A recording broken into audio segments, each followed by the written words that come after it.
हमारा अक्सर एक परसेप्शन होता है ना कि हम लोग हर चीज़ को एडवांस लेवल पर जाके करें, तो ये परसेप्शन ही कहीं ना कहीं एक गलत परसेप्शन है। ऐसा होगा जैसे आप लोग 9th क्लास में थे, आपने पूरा प्रयास कर लिया, आपको 9th क्लास समझ में ना आई, रात में बस आखिरी 10 मिनट फ़ोन और चला लो और सुबह 10 मिनट और सो लो, में ज़िंदगी बर्बाद हो रही है। 11th क्लास में जब आप रहे होंगे तो आपको बहुत कम चीज़ों से आप लोग कनेक्ट कर पाए होंगे, लेकिन अब जैसे आप लोग 12th क्लास में आ गए हैं, तो 12th क्लास में आने के बाद आप लोग महसूस करेंगे कि चीज़ें उतनी मुश्किल नहीं है जितनी आपको लगती रही है। लेकिन एक बात याद रहे, 60% सिलेबस 11वीं क्लास का जो होता है वही आप लोगों के एग्जाम में आता है। एक बात याद रखना कि आप जिंदगी में आपका अचीवमेंट कितना होगा, आप कहाँ तक पहुँचोगे, ये डायरेक्टली प्रोपोर्शनल होता है कि आपने लाइफ में कितना ज्यादा सेक्रीफाइस किया है। दुनिया में बिगिनर्स बहुत सारे हैं, मैराथन भागने की बहुत प्लानिंग करते हैं, हम पब्लिक स्पीकर बनेंगे, हम नीट क्रैक करेंगे, हम जेई क्रैक करेंगे, लाखों लोग हैं। कर पाते हैं क्या? नहीं कर पाते। क्यों? क्योंकि बिगिनर थे, उनको लगा फीस जमा करा दी, सिलेक्शन हो गया। अरे तुम कहां जी रहे हो प्रभु? आप जिंदगी में क्या करना चाहते हो, क्या बनना चाहते हो, कहां तक पहुंच पाओगे, it's all about changing the places. और प्लेस को चेंज करने के लिए आप पत्थर नहीं हो कि लोग आपको उठा के लेके जाएंगे, आपको खुद के दम पर अपनी जगह चेंज करनी पड़ेगी। वो तभी संभव हो पाएगा जब तुम मेहनत करो। सबसे पहली बात तो ये कि आप लोगों से किसी को भी इस तरीके से बात करने की जरूरत नहीं होनी चाहिए जिसमें आपकी रिस्पेक्ट कम हो। मतलब मुझे बहुत अफसोस होता है ये देखकर कि आप लोगों को इस तरीके से बोलना पड़ता है कि आपको फिर समझ में आता है कि अब क्या करना है क्या नहीं करना है। It's a pure matter of frustration. आपको बोलना पड़ता है, बार बार समझाना पड़ता है, और फिर आप चीज़ें करते हैं तो दैट इज़ प्योरली सेंसलेस। आज जो बेसिक डिस्कशन है वो इस बात को लेकर है कि किस तरीके से हम लोग 12th के साथ में चीज़ें इंश्योर कर सकते हैं, जिसके लिए हमने स्टार्ट किया है। तो 1 बाय 1 मैं उसको स्टार्ट करता हूं बिना ज़्यादा वक्त जाया किए।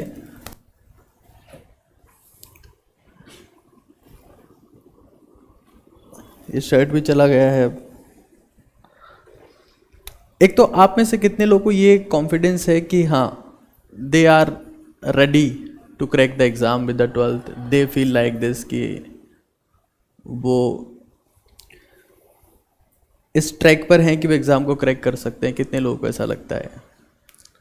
It is expected to raise your hand if you feel so. अगर आपको नहीं लगता है तो आप कर भी नहीं पाएंगे।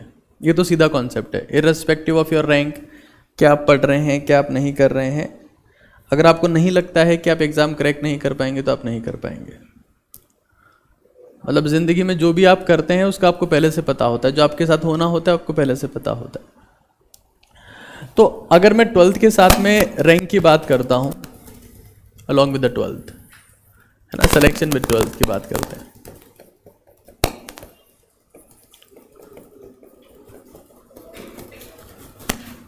तो सबसे पहली बात यह है कि आपको बेसिक्स के ऊपर काम करने की जरूरत है। और जो मैं बता रहा हूं उसको प्लीज आप 1 बाय 1 नोट डाउन करते जाइएगा। बेसिक्स के ऊपर काम करने की जरूरत है। हम लोगों का ये परसेप्शन होता है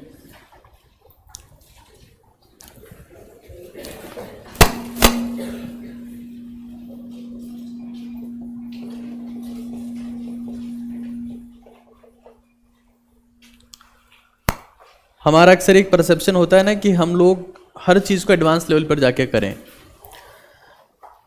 तो ये परसेप्शन ही कहीं ना कहीं एक गलत परसेप्शन है। जैसे आपने देखा होगा कि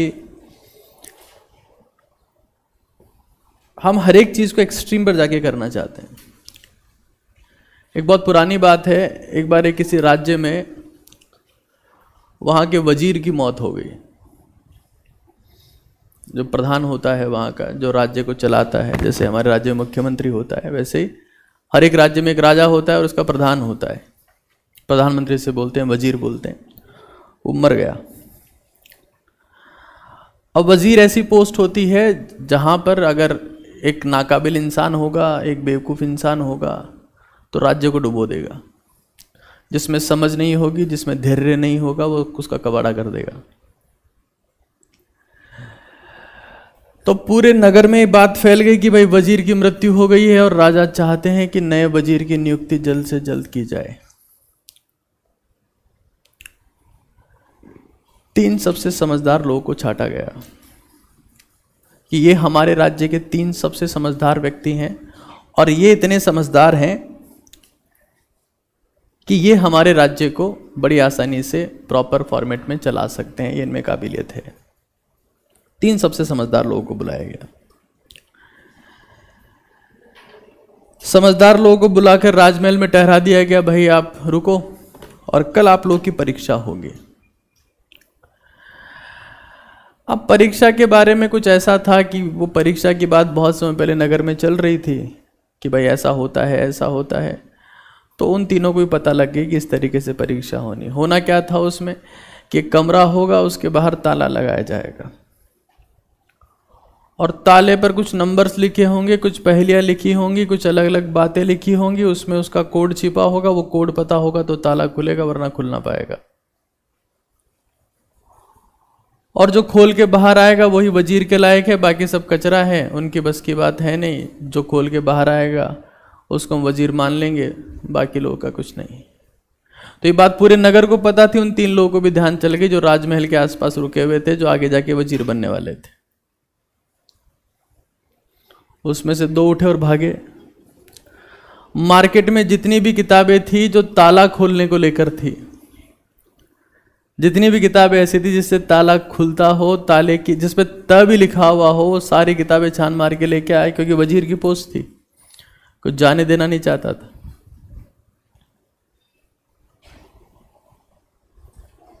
तीसरे ने खाना खाया और सो गया, वो पूरी रात पढ़ते रहे। ये किताबें बहुत सारी लाए थे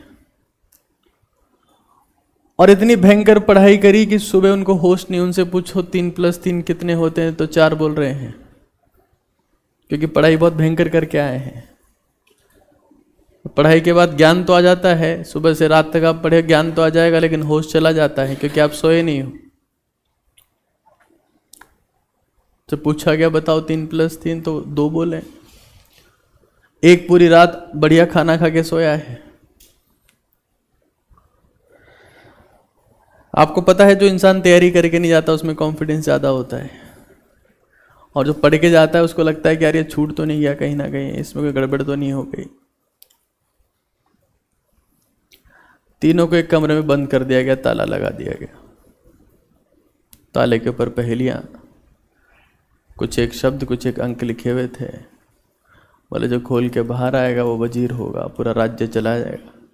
हमारे राज्य का प्रधानमंत्री होगा, उसकी बात सबको माननी पड़ेगी, राजा को भी माननी पड़ेगी। वजीर वो पद होता है। बाकी दोनों जो आपकी तरफ पढ़ाकू लोग थे वो किताबें खोल के लग गए, बहुत भयंकर तरीके से ढूंढ रहे हैं कि कौन सी पहेली कहाँ मैच कर जाएगी। तीसरा कोने में जाके बैठ गया, दीवार की तरफ मुंह करके, कुछ करे ना। रात को भी खाना खा के सो गया था, अभी भी दीवार की तरफ मुंह करके बैठा है। 1-2 घंटे हो गए, वो किताबों में कुछ छान मार रहे हैं, कोशिश कर रहे हैं कि कुछ बाहर आ जाए, कुछ निकल जाए तो ताला खोल पाए। वजीर बनने का मौका कौन जाने देगा। बहुत सारी किताबें थी, कभी ये उसको पढ़ के फेंक रहा है, कभी वो उसकी फेंकी हुई किताब पढ़ रहा है। ये क्या पता इससे कुछ मिस हो गया हो। कभी ये किताब उठा रहा है, कभी ये खुद की फेंकी हुई किताब को वापस उठा रहा है, उससे छीन रहा है कि मेरे को देख बार इसमें से कुछ सीक्रेट था। 2-2.5 घंटे बाद जो तीसरा कोने में बैठा था उसने उठा और बाहर चला गया। उठा और कमरे से बाहर चला गया, राजा के पास चला गया। कब चला गया उन 2 को ध्यान ही नहीं, वो इतने खोए हुए हैं किताबों में कि उनको पता तक नहीं कि कौन यहां से उठ के चला गया। राजा उसको लेके आया कि बेवकूफों, तुम्हारा साथी कमरा खोल के आ गया वापस, हमने ताला लगाया ही नहीं था। तो बेसिक प्रिंसिपल तो ये कहता है कि अगर आपको कोई गेट खोलना हो तो कम से कम धक्का मार के तो ट्राई कर लिया जाए कि ताला लगा है कि नहीं लगा है। लेकिन हम लोग बेसिक चीज़ों को फॉलो करने के बजाय ऐसी अंधाधुंध चीज़ें फॉलो करते हैं जिनका हमारी तैयारी के साथ में, हमारी प्रिपरेशन के साथ में कोई सरोकार नहीं होता है, और इतने ज़्यादा फ्रस्ट्रेटेड रहते हैं उस टाइम पे कि कई लोग तो मानसिक विकारों के शिकार हो जाएंगे, कई लोग डिप्रेशन में, एंजाइटी, स्ट्रेस में चले जाएंगे, कई लोगों का शारीरिक स्वरूप बिगड़ जाएगा। यहां जब आए थे तब मिर्ची थे, गए तो आलू निकले। यहां जब एंटर हुए थे तो शुरू में फिटनेस को देखा तो भिंडी थे, बाद में कद्दू बन के चले गए 2 साल बाद। ऐसे हालात हो गए उनके। तो हमें यह समझ लेना है कि सबसे पहले आपको बेसिक फॉलो करना पड़ेगा। और मैं आपको फिर कह रहा हूं कि 12वीं क्लास में जो आपकी परफॉर्मेंस है, योर परफॉर्मेंस, वो एक ही बात के ऊपर डिपेंड करती है कि आप अपने फाउंडेशन पे कितना ध्यान देते हैं। Focus on foundation. अब इसका मतलब मैं बताता हूं।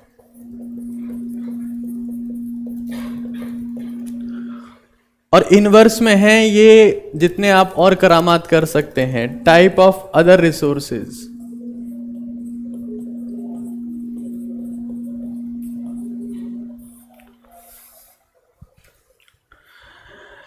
ऐसा होगा जैसे आप लोग 9th क्लास में थे, आपने पूरा प्रयास कर लिया, आपको 9th क्लास समझ में ना आई। 10वीं में गए तो थोड़ा बहुत पता चला कि हाँ साइंस क्या होती है, साइंस काम कैसे करती है। 11th क्लास में जब आप रहे होंगे तो आपको बहुत कम चीज़ों से आप लोग कनेक्ट कर पाए होंगे। लेकिन अब जैसे आप लोग 12th क्लास में आ गए हैं, तो 12th क्लास में आने के बाद आप लोग महसूस करेंगे कि चीज़ें उतनी मुश्किल नहीं है जितनी आपको लगती रही है। लेकिन एक बात याद रहे, 60% सिलेबस 11वीं क्लास का जो होता है वही आप लोगों के एग्जाम में आता है। ऐसा नहीं कि 11th का 50% आता है, 12th का 50% आता है, चाहे नीट हो चाहे जेईई हो। 60% 11th का कंटेंट होगा, 40% ही 12th का होगा, क्योंकि 12th बहुत आसान है। 11th के सामने तो कुछ भी नहीं है। और दिक्कत की बात यह है कि जितनी 12th मुश्किल है उतने ही सरल हम लोग 11th क्लास में होते हैं। मानसिक स्तर हमारा बहुत सरल होता है, कुछ भी समझाओ तो समझ में नहीं आता है। तो हमें सबसे पहले हमारे फाउंडेशन के ऊपर काम करने की जरूरत है। जैसे मान लो मैं बहुत सिंपली एक सब्जेक्ट की बात कर लेता हूं। Let's see if I talk about chemistry. तो केमिस्ट्री में हमारे पास में 3 पोर्शन है। एक हम लोग बोलते हैं ऑर्गेनिक है, एक हम बोलते हैं इनऑर्गेनिक है, और एक हम बोलते हैं फिजिकल है। ये 3 पोर्शन है। ऑर्गेनिक केमिस्ट्री में जीओसी एक वो पोर्शन है जो अगर आपको नहीं आता तो आपके पढ़ने का कोई मतलब ही नहीं है। तो जीओसी आपको इतना जबरदस्त तरीके से पढ़ना पड़ेगा क्योंकि 12वीं क्लास में पूरा का पूरा आपको काम आने वाला है। GOC is very important. अगर मैं इनऑर्गेनिक केमिस्ट्री की बात करूं तो वहां chemical bonding is super important, उसके बिना आप केमिस्ट्री सीखने की उम्मीद ना करें। और अगर मैं फिजिकल में बात करता हूं तो मोल कॉन्सेप्ट वो चैप्टर है जो लगभग हर चैप्टर में आपको दिखेगा। ये 3 फाउंडेशन चैप्टर्स हैं। लेकिन हम लोग पता है क्या प्रयास करते हैं, एक तो हमारे दिमाग में भूसा भर दिया गया है। हमारी चारों तरफ इतनी भयंकर मार्केटिंग है कि हमारे दिमाग में भूसा भर दिया गया है। हमको बोला जाए कि अपनी हेल्थ का ध्यान रखो तो पता है हम लोग कहां जाते हैं? हम डॉक्टर के पास जाते हैं। कोई डॉक्टर आपको ठीक नहीं कर पाएगा। हमको बोला जाए कि हमें सक्सेसफुल बनना है तो कहां जाओ, तो कोचिंग के पास जाते हैं। कोई कोचिंग आपको सेलेक्ट नहीं करवा पाएगी। हमको बोला जाए कि योगा प्राणायाम करने की जरूरत है तो योग गुरु के पास भागते हैं। योग गुरु आपको योगा प्राणायाम करके थोड़ा ना कुछ करवा पाएगा। गुरु आपको शांत नहीं कर पाएगा, चिकित्सक आपको ठीक नहीं कर पाएगा, मास्टर आपको सक्सेसफुल नहीं कर पाएगा, और पेरेंट्स आपको पाल नहीं पाएंगे। सब गलतफहमियों के शिकार हो आप लोग। जिंदगी में जो आपके साथ होना है वो खुद के दम पर होना है। तुम 12वीं क्लास में घुस गए, तुम लोग क्या प्रयास करोगे कि मेरा सब्जेक्ट कमजोर है, मैं इसकी पर्सनल ट्यूशन लेता हूं। बाकी लोगों से मजबूती का कारण पूछो, उनका मजबूत क्यों है। ये मेरा सब्जेक्ट कमजोर रह गया, मैं वो XYZ मैम मास्टर से पढ़ूंगा तो मेरा मजबूत बना देगा। 11th क्लास में उनका खुद का मजबूत नहीं था। तो ये गलतफहमी के शिकार ना बनो कि दुनिया में कोई आपको सफल बना देगा। ये सबसे बड़ी गलतफहमी है जो हमारे में भर दी गई है। जिंदगी में जो आपके साथ होगा वो आप करोगे। जो कुछ होना है आप निर्धारित करोगे, जो मेहनत करोगे आप लोग करोगे। अगर कोई ये बोल दे कि डॉक्टर को 200 रुपये फीस देने से आप लोग स्वस्थ हो सकते हैं, तो इससे बड़ी बेवकूफ़ी क्या होगी। कोई भी दे सकता है 200 रुपये, तो लोग मर क्यों रहे हैं फिर बीमारी से। डॉक्टर के हाथ में थोड़ी ना है। यहां पर आप 50, 60, 70 हजार, लाख रुपए फीस दे दोगे, उससे सेलेक्ट हो जाओगे तो कोई भी दे सकता है। इतना रुपया तो सबके पास होता है, तो सब लोग बन जाएंगे IITian डॉक्टर। तो बन पा रहे हैं क्या। कल मैं अखबार में पढ़ रहा था, कोटा में 2.5 लाख लोगों की भीड़ पड़ी है, 4-4 लाख रुपए हॉस्टल के दे रहे हैं, 4-4 लाख फीस के दे रहे हैं। तो हो जाएगा सबका काम। हाँ, काम तो हो जाएगा, खर्चा बराबर होगा। इस गलतफहमी के शिकार ना रहें कि कोई आपको और सेलेक्ट करवा देगा, कोई आपको सक्सेसफुल बना देगा। ये सबसे बड़ा गलत परसेप्शन है। ये हमारी जिम्मेदारी है, और उस जिम्मेदारी के दौरान मूर्ख बनने की आवश्यकता नहीं है। तो अगर मैं ये कह रहा हूं कि अदर टाइप ऑफ सोर्सेस, तो मैं इस बात को समझाना चाह रहा हूं कि आप ये सोचोगे कि मैं ये इन मैम से पढ़ लेता हूँ, मैं ये इन सर से पढ़ लेता हूँ, मैं ये ऑनलाइन पढ़ लेता हूँ, मैं ये ऑफलाइन पढ़ लेता हूँ, इन सर के पास तो डाउट के लिए आऊँगा, इन सर के पास तो नोट आउट होके आऊँगा, पता नहीं क्या क्या बातें सीखते हो। तो we have to minimise the sources और अपने फाउंडेशन पे काम करो। जैसे मैं फिजिक्स की बात करता हूँ, इनऑर्गेनिक में मैंने आपको बताया केमिकल बॉन्डिंग एक चैप्टर है, और मैंने आप लोगों को चैप्टर पढ़ाया है, और लगभग 1 महीने में पढ़ाया है। यहां पर मोल कॉन्सेप्ट है। मोल कॉन्सेप्ट, इस चैप्टर का नाम मोल कॉन्सेप्ट है, इसमें कॉन्सेप्ट नहीं है। जो होता है वो तो होता ही नहीं है। अगर आप इस गलतफहमी के शिकार हो, इस चैप्टर के नाम के पीछे पता है कॉन्सेप्ट क्यों लगाया गया, क्योंकि इसमें कॉन्सेप्ट था ही नहीं। तो चैप्टर की इज्जत बचाने के लिए इसमें कॉन्सेप्ट लगा दिया। This chapter is purely based on practice. हाँ, GOC में और केमिकल बॉन्डिंग में थोड़ा सा कॉन्सेप्चुअल पार्ट है। ये 3 चैप्टर आपको बहुत ढंग से करने पड़ेंगे। और ये कतई मत मानिएगा कि अब 12वीं क्लास में आ जाओगे तो 11वीं खत्म हो जाएगी। बहुत गलत परसेप्शन हो जाएगा। दोनों में कोई अंतर नहीं है। 11वीं ढंग से आती है तभी 12वीं आती है, और 11वीं अब छूट ना पाएगी। तुम्हें अगर ऐसी फीलिंग है कि 12वीं क्लास में आ गए अब तो 11वीं से पीछा छूट गया, नहीं, ऐसा नहीं है। जिसको लगता है कि 12वीं क्लास में 11वीं की कोई औकात नहीं है, तो आपकी औकात बचने वाली नहीं है 12वीं पूरा होने के बाद। और जिसको ये लगता है कि उसको 11वीं में बिल्कुल नहीं आता, उसका सुपड़ा साफ है। 9th क्लास की साइंस की किताब लेके पढ़ना शुरू करो। 9th क्लास का एक्सटेंडेड फॉर्मेट ही 11th क्लास है, और 10th क्लास का एक्सटेंडेड फॉर्मेट 12th क्लास है। तो उसमें कोई शर्म वाली बात नहीं है कि मैं 9th क्लास क्यों पढ़ूं। 11वीं पढ़ ली ना तूने बहुत भयंकर तरीके से, तो अब 9th पढ़ ले। उसमें बेइज्जती वाली बात नहीं है। हो सकता है उसमें जो टफ चीजें हैं वो बहुत सिंपल फॉर्मेट में दे रखी हो सकता है कि आपकी समझ बेटर हो सकता है कि आपके कॉन्सेप्ट्स अच्छे हो, तो उसको पढ़ने में कोई बुराई नहीं है। लेकिन हमें समझना पड़ेगा that we need to focus on foundation. आप अब उस इमारत को खड़ी करने की तरफ जा रहे हैं, तो उसकी नींव का मजबूत होना, बहुत ज्यादा मजबूत होना इज वेरी एसेंशियल।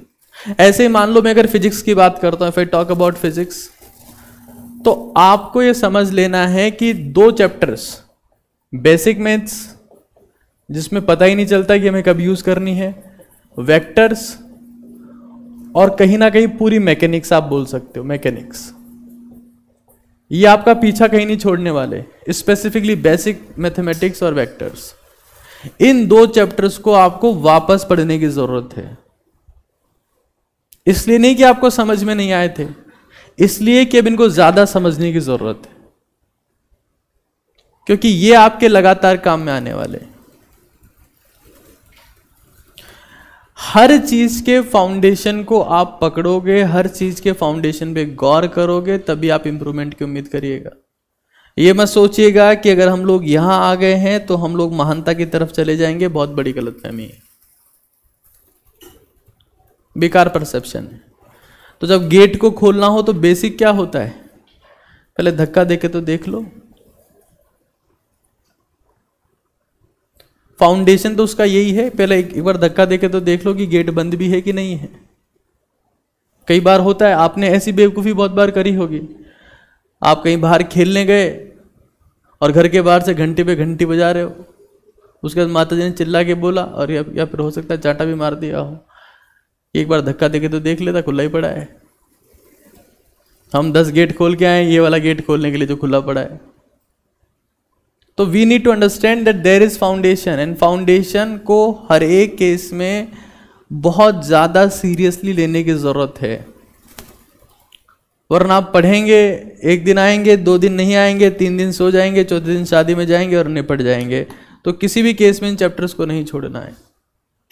आपने एक बार पढ़ लिया है, वापस करना है। एक और चीज़ देखो जो कहीं ज़्यादा इंपॉर्टेंट है, तो आपकी परफॉर्मेंस जो 12th क्लास में आनी है वो डिपेंड्स ऑन द फाउंडेशन।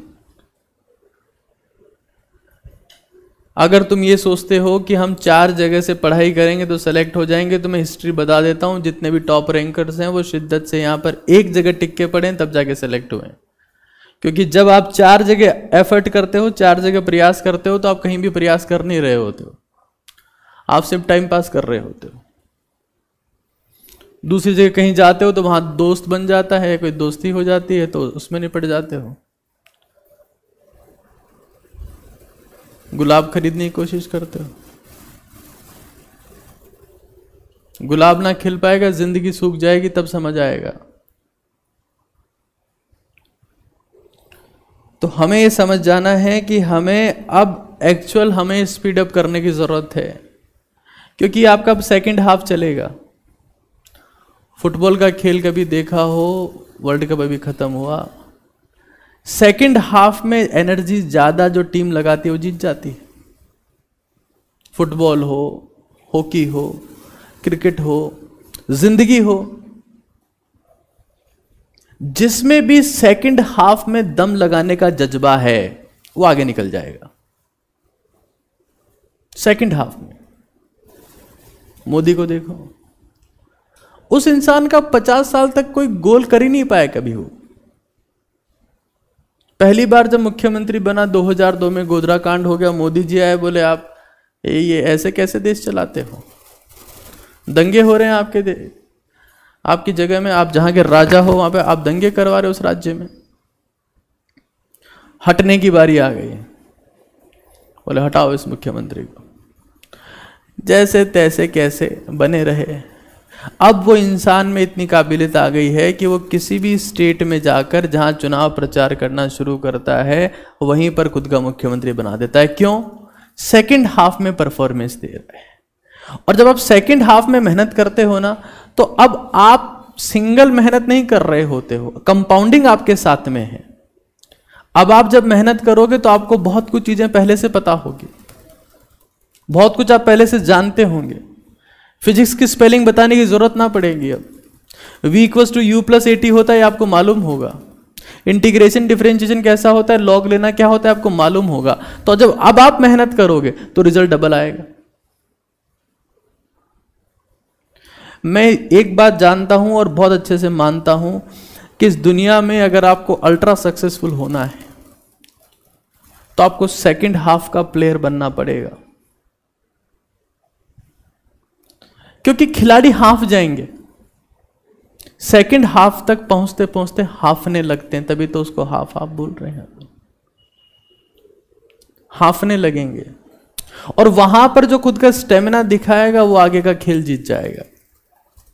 आप देख लो, आप 90% आपके घर में, परिवार में, पड़ोसियों में जाके देखना, 50 साल की उम्र के बाद में लोग बाग अपनी जिंदगी में मेहनत करना बंद कर देते हैं, सिर्फ खुद को मैनेज कर रहे होते। 3 गोली डायबिटीज की, 4 गोली बीपी की, खुद ही मैनेज नहीं कर पा रहे अपने आप को।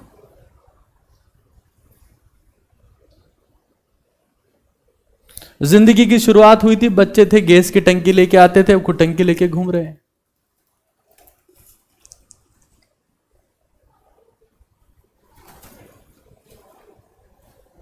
अगर आप सेकंड हाफ में मेहनत नहीं कर सकते तो आप ये मान के चलो कि आप जिंदगी में कुछ ना कर पाओगे,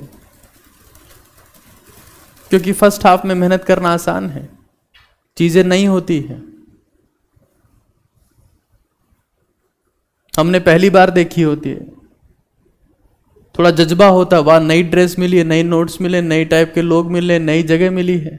अब जगह वही है, लोग वही है, नोट्स वही है, तो मन क्या करेगा? बदल लो। जो असलियत में बदलना चाहिए उसको बदलना नहीं चाहेंगे, प्रयास को, एफर्ट्स को।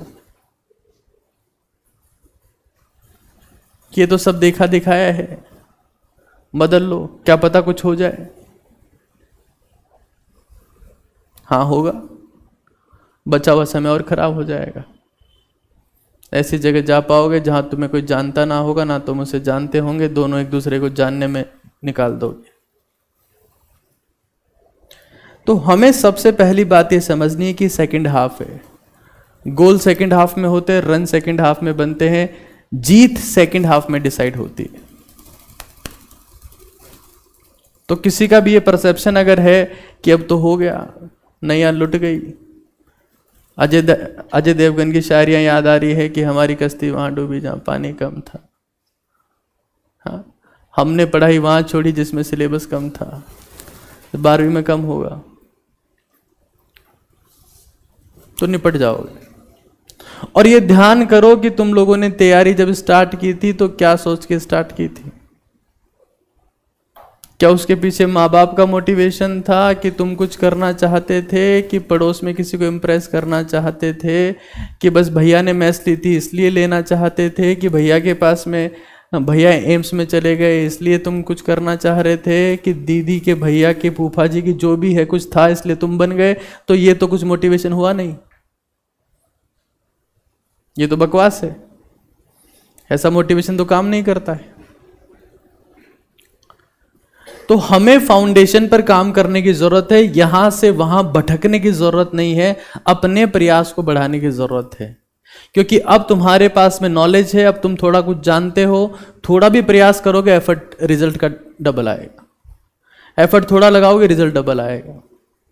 11th क्लास में उल्टा था, एफर्ट डबल लगाते थे कुछ आता ही नहीं था, अभी उल्टा हो जाएगा, प्रयास थोड़ा करोगे परिणाम ज्यादा आएगा। दूसरी बात समझ लो एक बार, ये तो दिमाग में सेट कर लेना सबसे पहले कि हमें हमारे फाउंडेशन को नहीं भूलना है।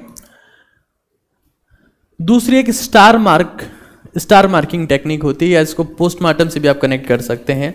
स्टार मार्किंग टेक्निक है,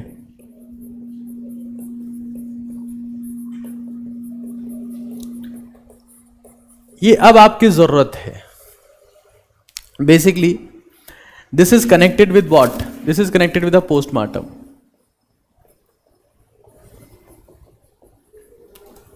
And it is inverse to the prescriptions that you will get.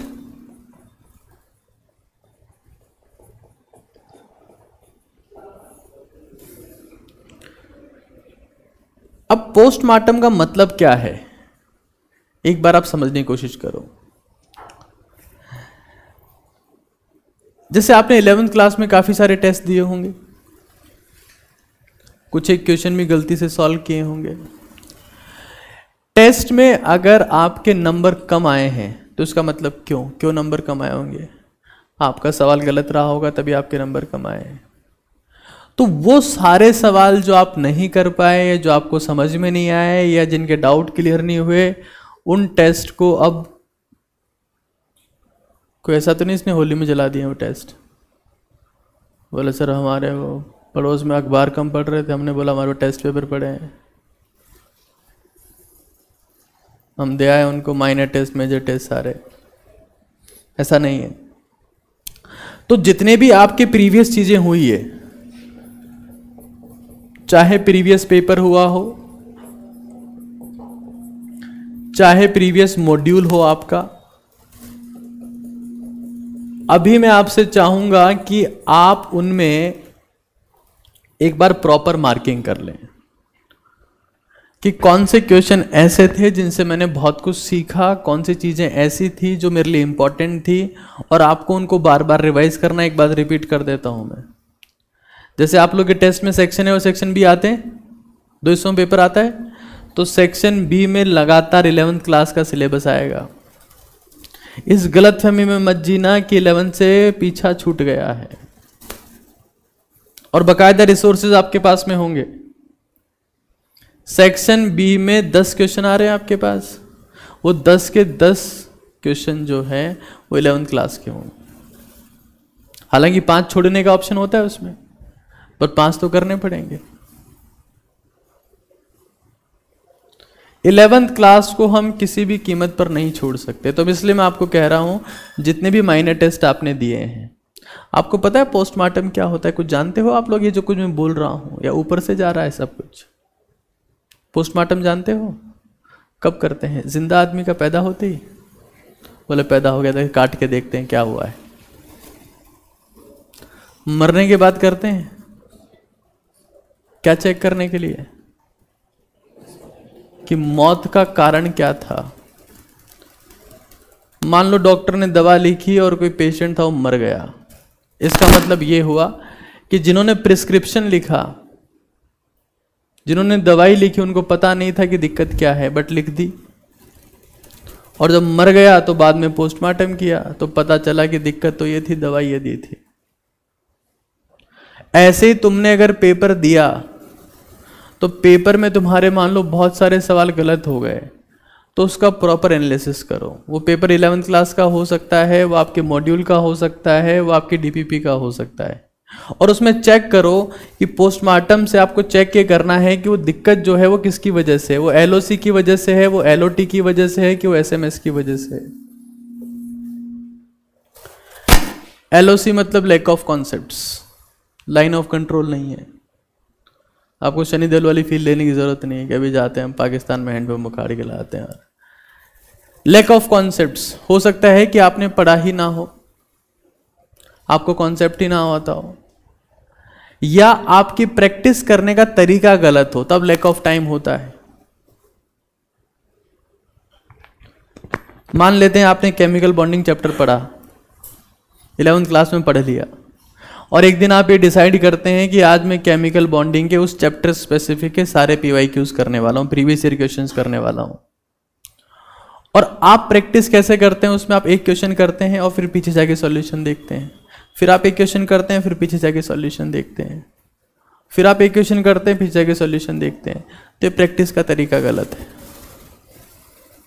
आपको फिक्स करना पड़ेगा कि 30 क्वेश्चन है, मैं खुद के लिए 20 मिनट फिक्स कर रहा हूं या कर रही हूं, और इन 20 मिनटों में मैं लगातार इन 30 क्वेश्चंस के आंसर लिखूंगा और फिर एक साथ पीछे जाके चेक करूंगा। तो ये प्रैक्टिस का सही तरीका होता है। कई बार ऐसा होता है कि पेपर में आपको आता सब कुछ था लेकिन समय नहीं मिल पाया, क्योंकि आपने कभी समय को समय समझा ही नहीं। आप तो मानते रहे कि जैसे घर पे एग्जाम होता है वैसे बाहर भी होता है।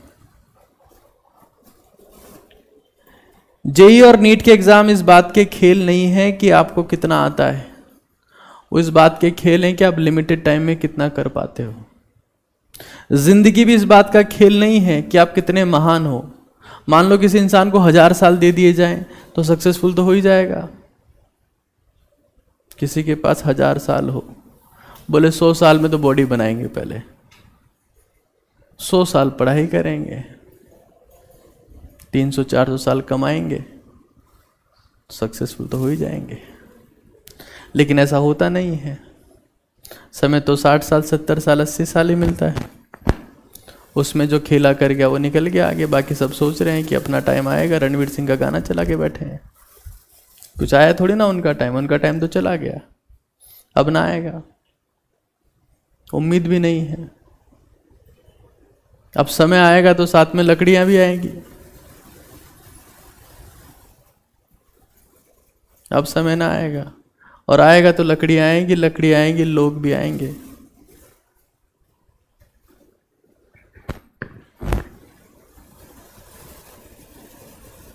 चार कंधे भी आएंगे, समय ना पाएगा। तो हमें ये समझ जाना है कि हमारे पास टाइम लिमिटेड और ये सेकंड हाफ चल रहा है। जब प्रैक्टिस कर रहे हो तो उसमें समझ लो कि हमें हर एक केस में लिमिटेड टाइम सेट करके लिमिटेड क्वेश्चंस को उसी फॉर्मेट में प्रैक्टिस करने की जरूरत है जिस फॉर्मेट में एग्जाम होता है। ऐसा नहीं कि एक क्वेश्चन कर लिया और डरते डरते आंसर देख रहे हो ये आया क्या, आ गया तो बड़े खुश हो गए, नहीं आया तो खेलने चले गए। बोले भाड़ में जाओ, हमारी बस की बात नहीं है, हमने गलती से खोल लिया था। कई लोग बहादुर होंगे, उनके उनके टेबल के सामने कोट लिखा रहेगा नेवर गिव अप, तो उसको देख लेंगे, पहला क्वेश्चन गलत हो गया, कोई बात नहीं, दूसरा क्वेश्चन ट्राई करेंगे, दूसरा देखा वो भी गलत निकला। अब टेबल के सामने नजर ना जाएगी कि नेवर गिव अप लिखा हुआ है, बट फिर भी दिल में उनके बहुत बार पढ़े हैं तो हो सकता है दिल में बैठ गया हो कि नेवर गिव अप। तीसरा क्वेश्चन ट्राई करेंगे, वो भी नहीं आया, गलत निकला, तो पबजी खोलेंगे। भाड़ में गया, ये सब क्या चल रहा है? पेन चलाने से अच्छा तो बंदूकें चलाई जाए, कुछ तो होगा जिंदगी में, कम से कम फौजी वाली फीलिंग ही आ जाएगी।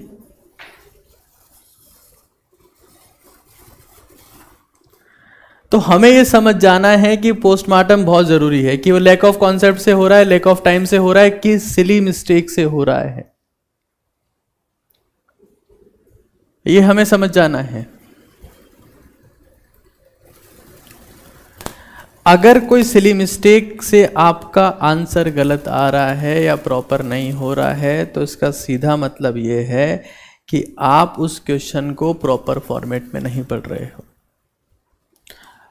पेन चला के नहीं पढ़ रहे हो। एक होता है ऑटो प्रिडिक्शन का मोड, सुना होगा आपने, जब आपने मोबाइल कीपैड में कुछ टाइप किया और वो अपने आप को शो करने लगता है, ये ऑटो प्रिडिक्शन हमारे दिमाग में भी होती है, उसके ऊपर खैर मैंने चर्चा की है। आप में से कितने लोग ऐसे जिनके पास में जीत की रणनीति बुक पड़ी है? सब लोगों के पास में है, अब उसको पढ़ने की जरूरत है। बाल भास्कर पढ़ना बंद करो तुम लोग, होली के रंग और मधुरिमा पढ़ते रहते हो, अब तुम्हारा समय है कि तुम कोई ढंग की किताब पढ़ो। तो इस चीज को एक बार प्रॉपर नोट करो, फिर अपन आगे चलते हैं एक बार।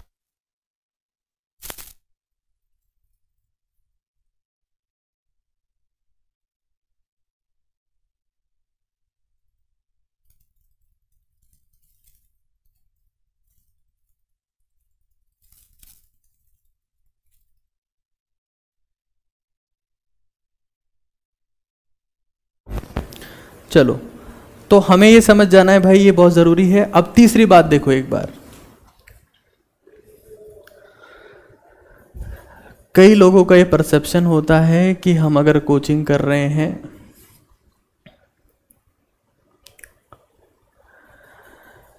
तो हमें जितने ज़्यादा रजिस्टर भरने हैं, जितने ज़्यादा कॉपियां भरनी होगी, उतना ही मजा आएगा, उतनी ही बेहतर रैंक आएगी। एक बच्चा कोटा से तैयारी करके आ रहा था, 2 बोरी भर के ला रहा था, माथे में एक पेज नहीं था, 2 बोरी नोट्स की थी, क्योंकि पैसे खर्च किए थे तो दिखाना जरूरी था कि भाई हम इतना पढ़ के आए।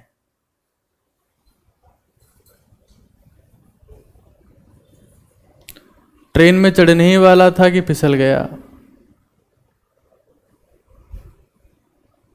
नीचे गिर गया, पैर टूट गया, फ्रैक्चर हो गया, एग्जाम भी नहीं दे पाया।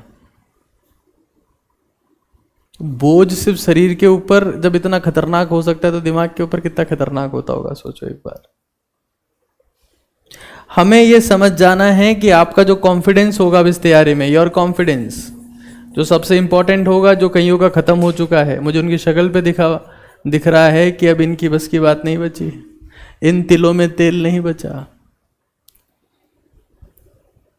कहावत सुनी है कि इन तिलों में तेल नहीं है, मतलब क्या? कुछ भी मिलने की उम्मीद नहीं। Your confidence is directly proportional to summarised content and inverse to the diffused content. ये समझ लेना, क्योंकि ये हर साल की गाथा है। अगर तुम ये सोच रहे हो कि तुम ही ऐसे हो जिनके साथ में ये सब हो रहा है कि हमको 11वीं क्लास समझ में नहीं आई, हमको 11वीं क्लास समझ में नहीं आई, तो ये हर साल होता है। तुम ऐसी पहली बहू नहीं हो जिसके इससे उसी के सास है, बाकी और किसी बहू के सास होती नहीं है। बोले हमारे ऊपर ही सांस इकट्ठा कर रखी है आपने, सांस ही नहीं आ रही। हर साल का होता है ये। 11वीं क्लास पढ़ोगे नहीं होगा, थोड़ा बहुत आएगा समझ में, लेकिन सेकंड हाफ में जो गिव अप कर देगा उससे कुछ ना हो पाएगा। आप में से कोई ऐसा स्टूडेंट है जिसने गलती से कभी किसी चैप्टर के नोट्स बनाए हो इस फॉर्मेट में कि पूरे चैप्टर को 2 या 3-4 पेज में कन्वर्ट कर लिया हो? सब लोग हैं। क्या आप में से कोई ऐसा है जिसने सभी चैप्टर्स को समराइज कर लिया हो? क्या आप इस बात को मानते हैं कि जितने भी चैप्टर आपने समराइज किए हैं, चाहे वो 1 किया हो, चाहे 2 किए हो, चाहे 3 किए हो, उन चैप्टर्स में आपको भयंकर कॉन्फिडेंस है? यस और नो? जो थोड़ा बहुत कॉन्फिडेंस है वो उन्हीं की वजह से है। तो हमें ये समझ लेना है कि रजिस्टर, चाहे वो क्लासमेट का हो, कि टीममेट का हो, कि किसी और मेट का हो, कि बैचमेट का हो, वो कभी काम नहीं आएगा। अगर आपने अपना पूरा सिलेबस को, जैसे फिजिक्स की बात करूंगा, पूरी 100 पेज में फिजिक्स होनी चाहिए। केमिस्ट्री की बात करूंगा, 100 पेज में केमिस्ट्री होनी चाहिए। मैथ्स की बात करूंगा, सेम सीन है। बायो की बात करूंगा, 150 पेज मान लो, ज़्यादा थ्योरी है उसमें, और मैथ्स के पेज कम कर लो। जितनी आप समरी बनाओगे उतने ही आपके इंप्रूवमेंट के चांसेस है। वैसे तो ऐसा कहा जाता है कि 3 चीजें दुनिया में ऐसी है जो आपकी मौत के जिम्मेदार होती है। 3 चीजें ऐसी है, उसमें समरी नहीं है। एक का नाम है हरी, हरी ऊपर वाला नहीं है, जल्दबाजी। दूसरे का नाम है वरी, चिंता। और करी, तेज मसालेदार सब्जी। ये 3 ही चीजें ऐसी है जिनसे इंसान मरता है, और कोई चीज है ही नहीं। करी खाएगा पेट खराब होगा, फिर दिमाग खराब होगा। चिंता तो अपने आप हो जाएगी, डॉक्टर के पास भागेगा तो ऑब्वियस सी बात है, वरी हुई है, उसका हरी भी करेगा, हो सकता है बीच में ही निपट जाए। लेकिन समरी वो नहीं है। अगर आप इस कंटेंट की समरी रेडी कर रहे हैं, आप इसकी समरी बना रहे हैं, तो उस केस में आप ये मान के चलिए कि आप में एक्चुअल कॉन्फिडेंस आएगा। तो अभी जो थोड़ा सा बफरिंग टाइम चल रहा है, जिसमें हो सकता है कि आप कंटेंट वाइज एक सब्जेक्ट से आपको थोड़ी राहत मिल गई हो, कि एक सब्जेक्ट में चीज़ें अब लगभग ख़त्म होने की तरफ है, तो ये बहुत बड़ी बात है कि एक सब्जेक्ट का आपका सिलेबस 11वीं क्लास में आपको समझाते हुए ख़त्म हो गया, तो बहुत बड़ी बात है। वरना टीचर बोलता है कोर्स कराऊंगा, बच्चे कहते नहीं समझाओ, तो फिर टीचर खुलेआम बोल देता है कि अब कोर्स ना हो पाएगा। और ये तो सच बात है। मैं अगर सोच लूं कि मुझे ये चैप्टर तुम्हें समझाना है और मैं 1 साल लूंगा, तो किसी माई के लाल की औकात है कि मैं वो चैप्टर ना समझा पाऊं उसको? सारा खेल तो टाइम का ही है। लिमिटेड टाइम में तो समझना पड़ेगा ना यार। अगर तुम ये सोच लो कि मुझे मैकेनिक सीखनी है, तुमने ये डिसाइड कर लिया मैं वंडी सीख के रहूंगा, चाहे मुझे 3 महीने लग जाए। दुनिया में कोई ऐसा है जिसकी औकात हो तुम्हें वंडी तुमको भुला दे या वंडी तुमको सिखा ना पाए, क्योंकि तुमने बोला कि मैं तो 3 महीने लगाऊंगा इसमें। अब तो तुम सीखोगे सीखोगे, लेकिन आगे कौन निकलेगा? जिसने 3 दिन में सीखा हो। क्योंकि खेल इस बात का नहीं है कि आपने कितना सीखा, खेल इस बात का है कि आपने कितने कम समय में सीखा। तो एक सब्जेक्ट की वजह से मान लो आपको राहत मिल गई है, तो उस सब्जेक्ट की कम से कम समरी बनाने को स्टार्ट हो जाओ।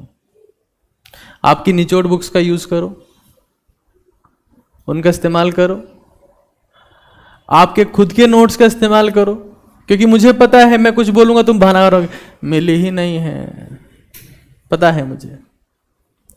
ये हमारी खासियत है, हम इसी तरीके से डिजाइंड है। हम लोग हमेशा हमेशा इस तरीके से डिजाइंड हैं कि हम हमारी बर्बादी, हमारी असफलता, हमारी परेशानी, हर समस्या का कारण दूसरों को मानते हैं, हमेशा उंगली दूसरों की तरफ टिकाते हैं। तब ये पता नहीं होता कि 3 उंगलियां हमारी तरफ भी है। किसी दूसरे की तरफ उंगली करके देखो कि भाई तूने मुझे बर्बाद किया, कितनी उंगलियां आपकी तरफ है? 3 गुना जिम्मेदार तुम हो। नहीं है तो क्या करें? इसके लिए इंद्र की पूजा करनी पड़ती है, इंद्र फेंकते हैं ऊपर से। तुमने चाहा नहीं, तुम्हें मिली नहीं।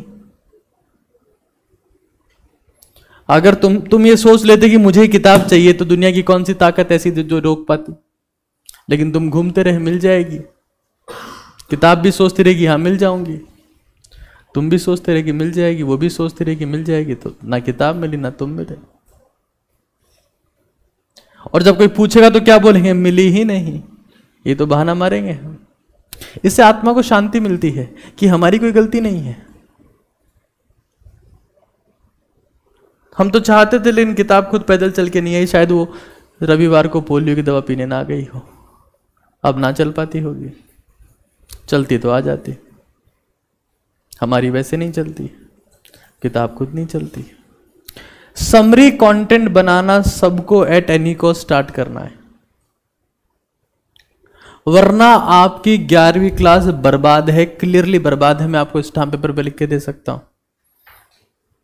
अगर तुम सिर्फ ये टारगेट करो कि मैं हर सब्जेक्ट में सिर्फ 10-10 चैप्टर की समरी बनाऊंगा या 5-5 चैप्टर की समरी बनाऊंगा। 10 चैप्टर में भी कई लोगों के पसीना आ गए, क्या बात कर रहे हो, अभी देख की भी नहीं बनाई है। 5 की बनाऊंगा। अब जब 5 की बना लोगे ना, तो 5 की बनाने के बाद आपको समरी के लिए मोटिवेट करने के लिए मेरी जरूरत नहीं पड़ेगी, वो 5 चैप्टर आपको मोटिवेट करेंगे कि 5 की बना लिए बेवकूफ, बाकी की और बना। ऐसा ही तो होता है। लेकिन इस बात का विशेष ध्यान रहे कि जब समरी बनाओ तो बहुत शिद्दत से बनाना, इतनी साफ सुथरी बनाना कि उसको बार बार देखने का मन करे। कोई अच्छी चीज, जैसे मान लो तुम कोई एक मिठाई तुम्हें ठीक लगती, तुमने मिठाई देखी और मान लो रसमलाई और तुमने खा ली, तुम्हें आनंद आ गया, लार मुंह से निकलती, तुम्हारे कान से भी लार निकलने लगी, आनंद ही आनंद है। 4-5 और निपटा जाओगे। जो खाई उसी ने मोटिवेट किया। इंसान नशा ज्यादा क्यों करता है, इंसान खाता ज्यादा क्यों है? क्योंकि जब एक बार करोगे तो वही मोटिवेट करेगा। एक रोटी खाओगे तो दूसरी खाने को रोटी, भाई आपने रोटी खाई, आपको सब्जी अच्छी लगी, अब क्या हुआ? अब कौन मोटिवेट कर रहा है? अब क्या मम्मी को बोलना पड़ रहा है कि बेटा खाना खा ले? नहीं, अरे मम्मी 2 रोटी और लिया, यूज्ड टू डू दैट। वही चीज मोटिवेट करने लगी है। तो कुछ करोगे तो वो किया हुआ काम ही आपको मोटिवेट करेगा। वैसे आपको बता देता हूं कि दुनिया में ये बात कहीं नहीं लिखी हुई है, आपको हर जगह लिखा हुआ मिलेगा कि शराब से लोग मरते हैं, आपको लिखा हुआ मिलेगा कि तंबाकू से लोग मरते हैं, कहीं ये लिखा हुआ नहीं मिलेगा कि खाने से लोग मरते हैं, क्योंकि इसको कोई बोलना नहीं चाहता है। जबकि दुनिया में सबसे ज्यादा मौत का कारण तो खाना ही है, खाते नहीं तो मरते ही नहीं।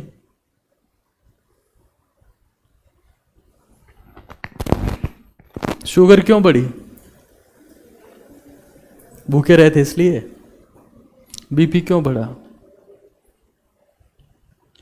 जिंदगी भर फास्टिंग करी इसलिए। इन्फेक्शन क्यों हुआ? भूखे रहे इसलिए। गलतफहमी के शिकार हो तुम फिर।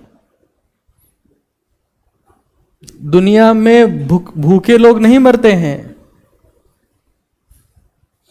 धापे हुए लोग मरते हैं हर जगह।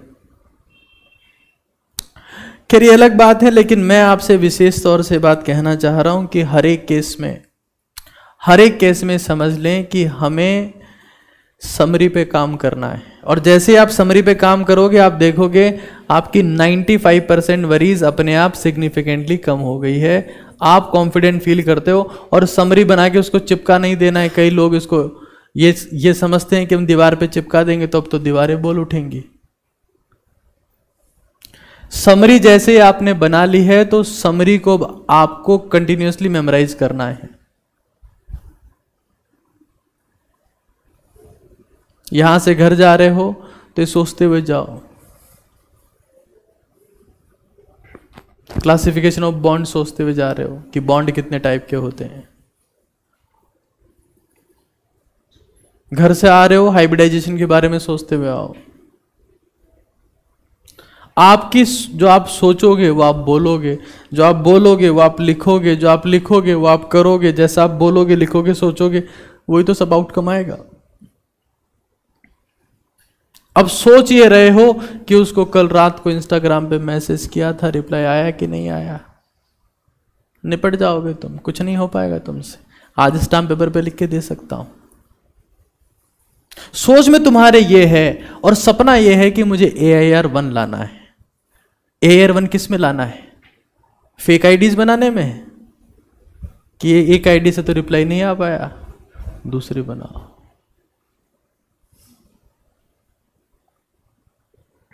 एक बात याद रखना कि आप जिंदगी में आपका अचीवमेंट कितना होगा, आप कहां तक पहुंचोगे, ये डायरेक्टली प्रोपोर्शनल होता है कि आपने लाइफ में कितना ज्यादा सेक्रीफाइस किया है। और इनवर्स में होता है कि आप जिंदगी में कितनी डिवाइसेस यूज कर रहे हो।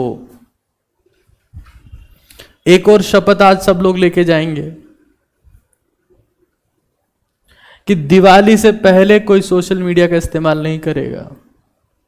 दिवाली को एक दिन की छूट देता हूं और दिए वाली सेल्फी डालने के लिए, उसके लिए अलाउड हो, बट ये शपथ लेके जाओ और यहां टाइम पास करने मत बैठना। अगर इस गलतफहमी के शिकार हो कि आज बैठे हैं टाइम पास करके निकल जाएंगे, तो ऐसा ना हो पाएगा। तुम्हें कोई विशेष चीज नहीं करनी है, तुम्हें यह समझ लेना है कि हम जितने ज्यादा सेक्रीफाइस करेंगे कि उतने ही ज्यादा हमारी सफलता के चांसेस है, और चीज फिक्स है। कई लोग पूछते हैं मुझे कि सर सक्सेस का क्या सीक्रेट है? अरे कोई सीक्रेट नहीं है बावली टाट। एक बोरिंग चीज रोज करनी पड़ती है, बस एक बोरिंग चीज रोज करनी पड़ती है। हमारे पीएम को देखो, रैली में जाएंगे, ड्रेस अलग हो सकती है, एक ही टाइप का स्पीच होगा और एक ही टाइप की बातें होंगी, लेकिन फिर भी एंथुजियाज्म मेंटेन है। क्या बातें होंगी? मंच पर विराजमान आदरणीय राजनाथ सिंह जी, बीजेपी के माननीय अध्यक्ष जेपी नड्डा जी, केंद्रीय मंत्रिमंडल में मेरे साथी श्रीमान मनसुख मनावड़िया जी, राजस्थान बीजेपी के अध्यक्ष श्रीमान सतीश पूनिया जी। और फिर वही बातें, हमने उज्ज्वला योजना में सिलेंडर के दाम कम कर दिए, हमने जीएसटी लगा दिया, हम हर घर में 5 किलो गेहूं पहुंच, सबको रटा हुआ है, सबको पता है कि ये हो रहा है।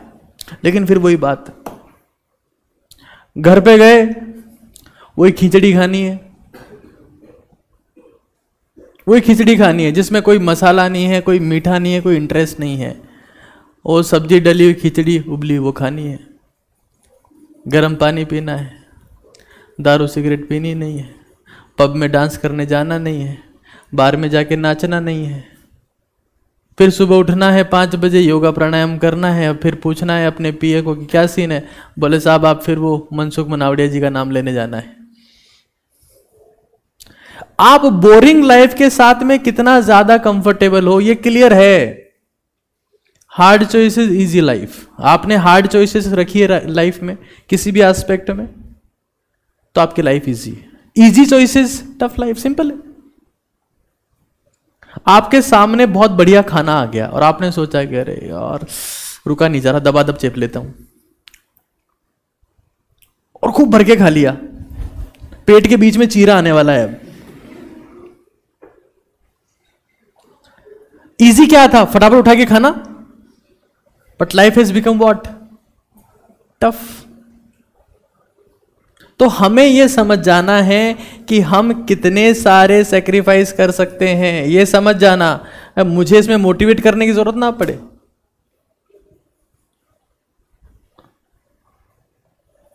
और इस गलतफहमी के शिकार मत रहना कि हमारे घर में तो रोटी पानी के बंदोबस्त घने हैं, हमको तो रोटी मिलेगी मिलेगी। मेरे को भी कोई काम करने की जरूरत नहीं थी, हमारे घर में भी रोटी पानी थी, तो क्या करता मैं, वही रोटी पानी खाता रहता। धिक्कार भरी जिंदगी होती वो। तुम पैदा हुए और बिना तुम्हारे नाम लिए मर गए, तो तुम्हारी क्या ही औकात रही। बिना नाम लिए, बिना नाम के पशु मरते हैं, अगर कोई इंसान बिना नाम के मर रहा है तो इंसानियत पे धब्बा है।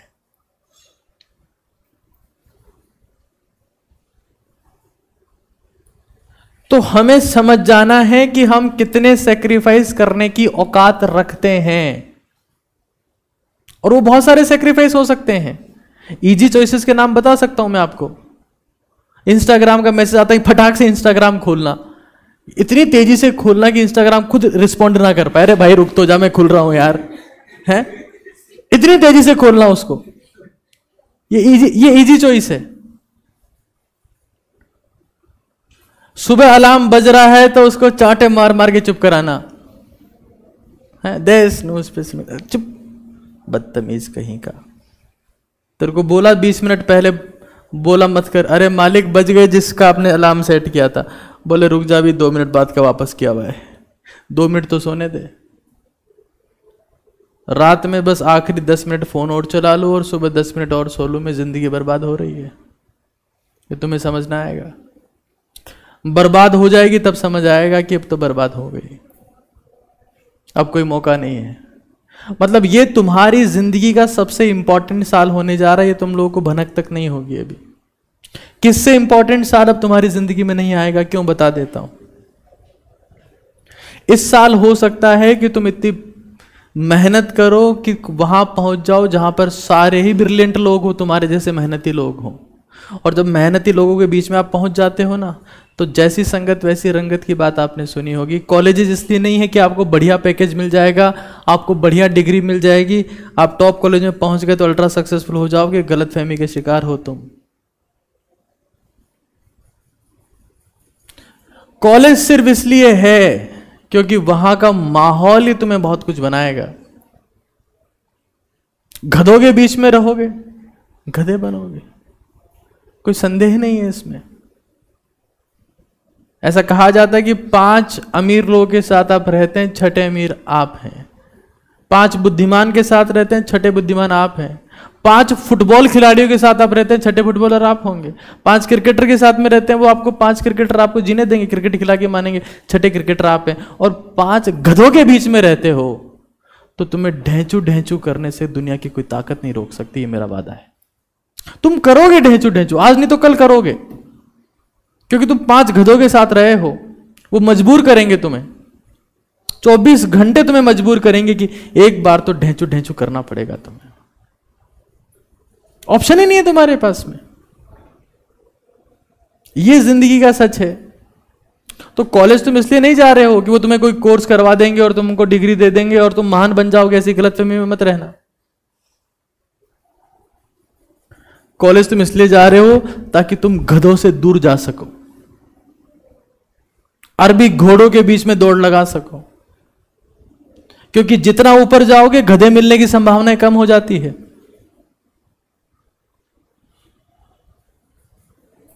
अगर आपने कभी फूड वेब पढ़ा हो या फूड पिरामिड पढ़ा हो तो पता होगा ना ऊपर कौन लोग होते हैं जिनको कोई और मार नहीं सकता है, नीचे तो मरने वाले ही होते हैं। लेकिन ऊपर जाने का रास्ता आसान नहीं है। तो हमें समझ लेना है कि हम क्या क्या सेक्रीफाइस करने वाले हैं। मैं लिख के दे रहा हूं, और ये सेक्रीफाइस अगर नहीं हुए किसी ने गलती से भी, क्योंकि मैं ऐसा देखता हूं बहुत बार कई लोग बहुत इंस्टाग्राम फ्रेंडली हुए घूम रहे हैं आजकल। एक तो अपनी सोशल मीडिया प्लेटफॉर्म बिल्कुल बंद, कब तक? दिवाली तक बिल्कुल बंद, बिल्कुल बंद कर देना है इसको। किसी भी फंक्शन में रोते नहीं फिरना है, फालतू रोते नहीं फिरना है। मतलब मैं कई ऐसे लोगों को जानता हूं, अपने आसपास घर में कहीं फंक्शन हुआ तो जिसका फंक्शन है वो नहीं पहुंचा अभी तक, और ये स्वागतकर्ता बन के तैयार बैठे हैं वहां पे। किसी फंक्शन में जाने की जरूरत नहीं है। तुम्हारी औकात है अगर ये करने की तो तुम सक्सेस के बारे में सोचो।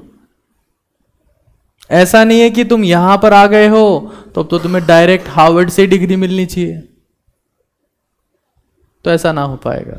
और ये बता रहा हूं, ये उम्र वापस नहीं आ पाएगी। जो तुमसे सीनियर लोग हैं, जो तुमसे बड़े लोग हैं, उनसे जाके पूछ लो एक बार कि ये उम्र वापस आती है क्या? अब नहीं आ पाएगी। अभी बहुत भरपूर मौका है, जो चाहोगे वो कर लोगे। सबसे बड़ी बात, अपने आप को साबित कर पाओगे। अभी मेहनत करने की उम्र है, 70 साल में कर पाओगे? जब जिंदगी अमलतास होगी और शरीर आपसे चमनप्रास मांगेगा तब क्या कर पाओगे तुम? निपट जाओगे। ये ध्यान रख, मैं आपको पहले भी कहा था कि माइंडसेट बहुत इंपॉर्टेंट है। कुत्ते की तरह का माइंडसेट नहीं चाहिए। डॉग माइंडसेट के बारे में बात की आपसे मैंने। आपके सामने कुत्ता है, मीट का टुकड़ा बाईं तरफ फेंको, भागता हो जाएगा, खाएगा, आपके सामने ही फिर खड़ा हो जाएगा, फिर दाईं तरफ फेंको, फिर भागता हो जाएगा, उठाएगा, खा लेगा, फिर आ जाएगा मालिक वो टुकड़ा, फिर फेंको, फिर आएगा भागता हुआ, फिर खा लेगा, फिर आगे जीभ निकाले खड़ा हो जाएगा मालिक, एक और, फिर फेंको। और तुम्हारे सामने शेर हो, फेंको मीट का टुकड़ा, वो तुम्हें देखेगा पहले, तो भी तो मीट का टुकड़ा ही है। और छोटी छोटी चीजों के ऊपर थोड़ा ना भागेगा। माइंडसेट बहुत जरूरी है आपका।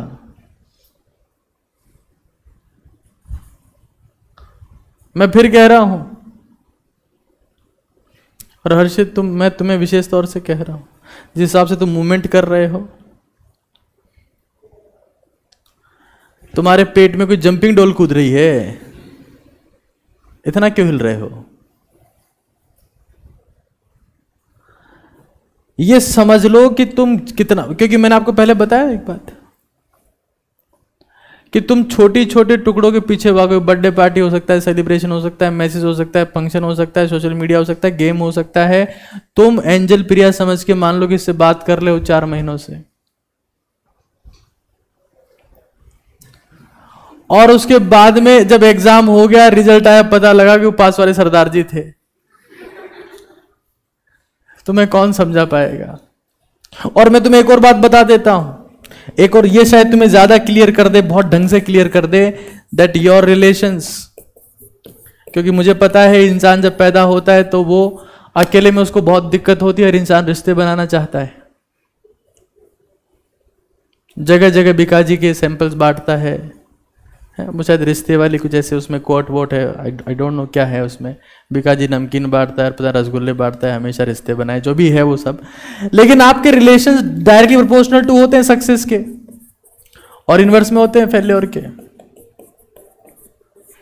अगर औलाद नकारा है,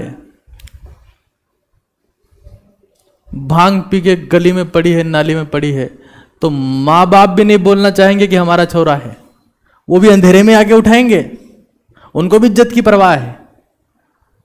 और तुम सक्सेसफुल हो तो अनजान आदमी भी तुमको पकड़ के बोलेगा कि साहब आप हमारी जो बुआ जी है, उसके जो बड़े भैया हैं, उनकी छोटी ननद के बड़े वाले ससुर के बेटे लगते हो, मैं आपका जानकार हूं, प्रणाम हो। ये सच्चाई है दुनिया की। मां बाप भी ना उठाएंगे,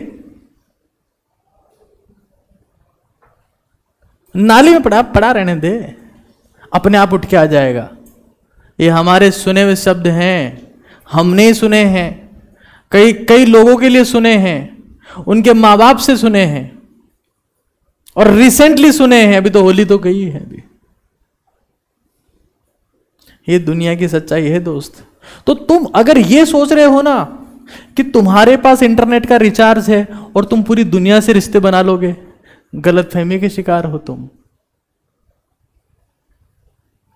अगर यही मैकेनिज्म होता तो 400 रुपए में तो तुम्हारे कांटेक्ट में पीएम मोदी होना चाहिए था, क्योंकि इंटरनेट का रिचार्ज तो तुम दोनों के पास में ही है, बस मोदी और तुम्हारे पास, बीच में कौन आ रहा है?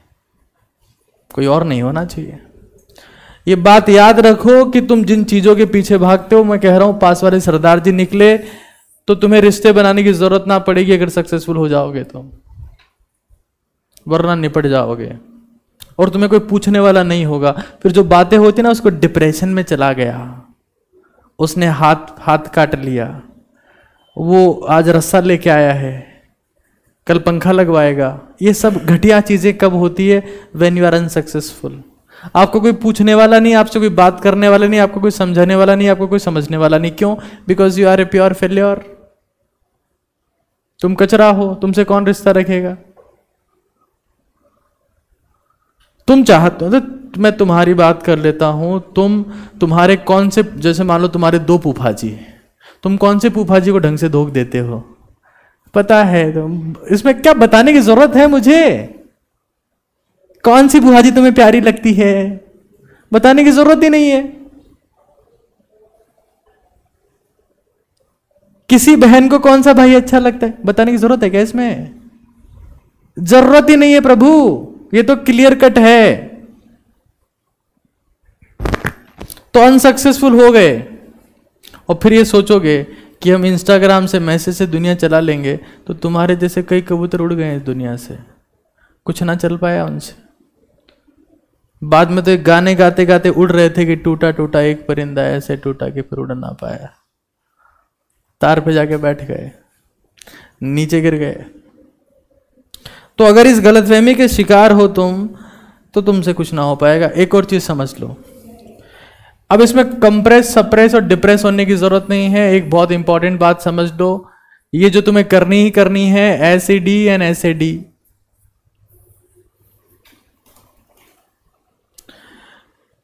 तुम्हारे में से जितने लोग यहां बैठे हो, जितने भी लोग यहां बैठे हो, 10% लोग ही खुश होंगे।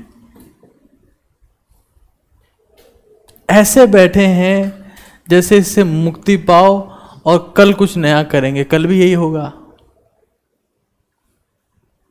ये हमारी टेंडेंसी बन चुकी है ना हर चीज में, इससे तो मुक्ति पाओ, कल देखा जाएगा, कल इससे खतरनाक होगा।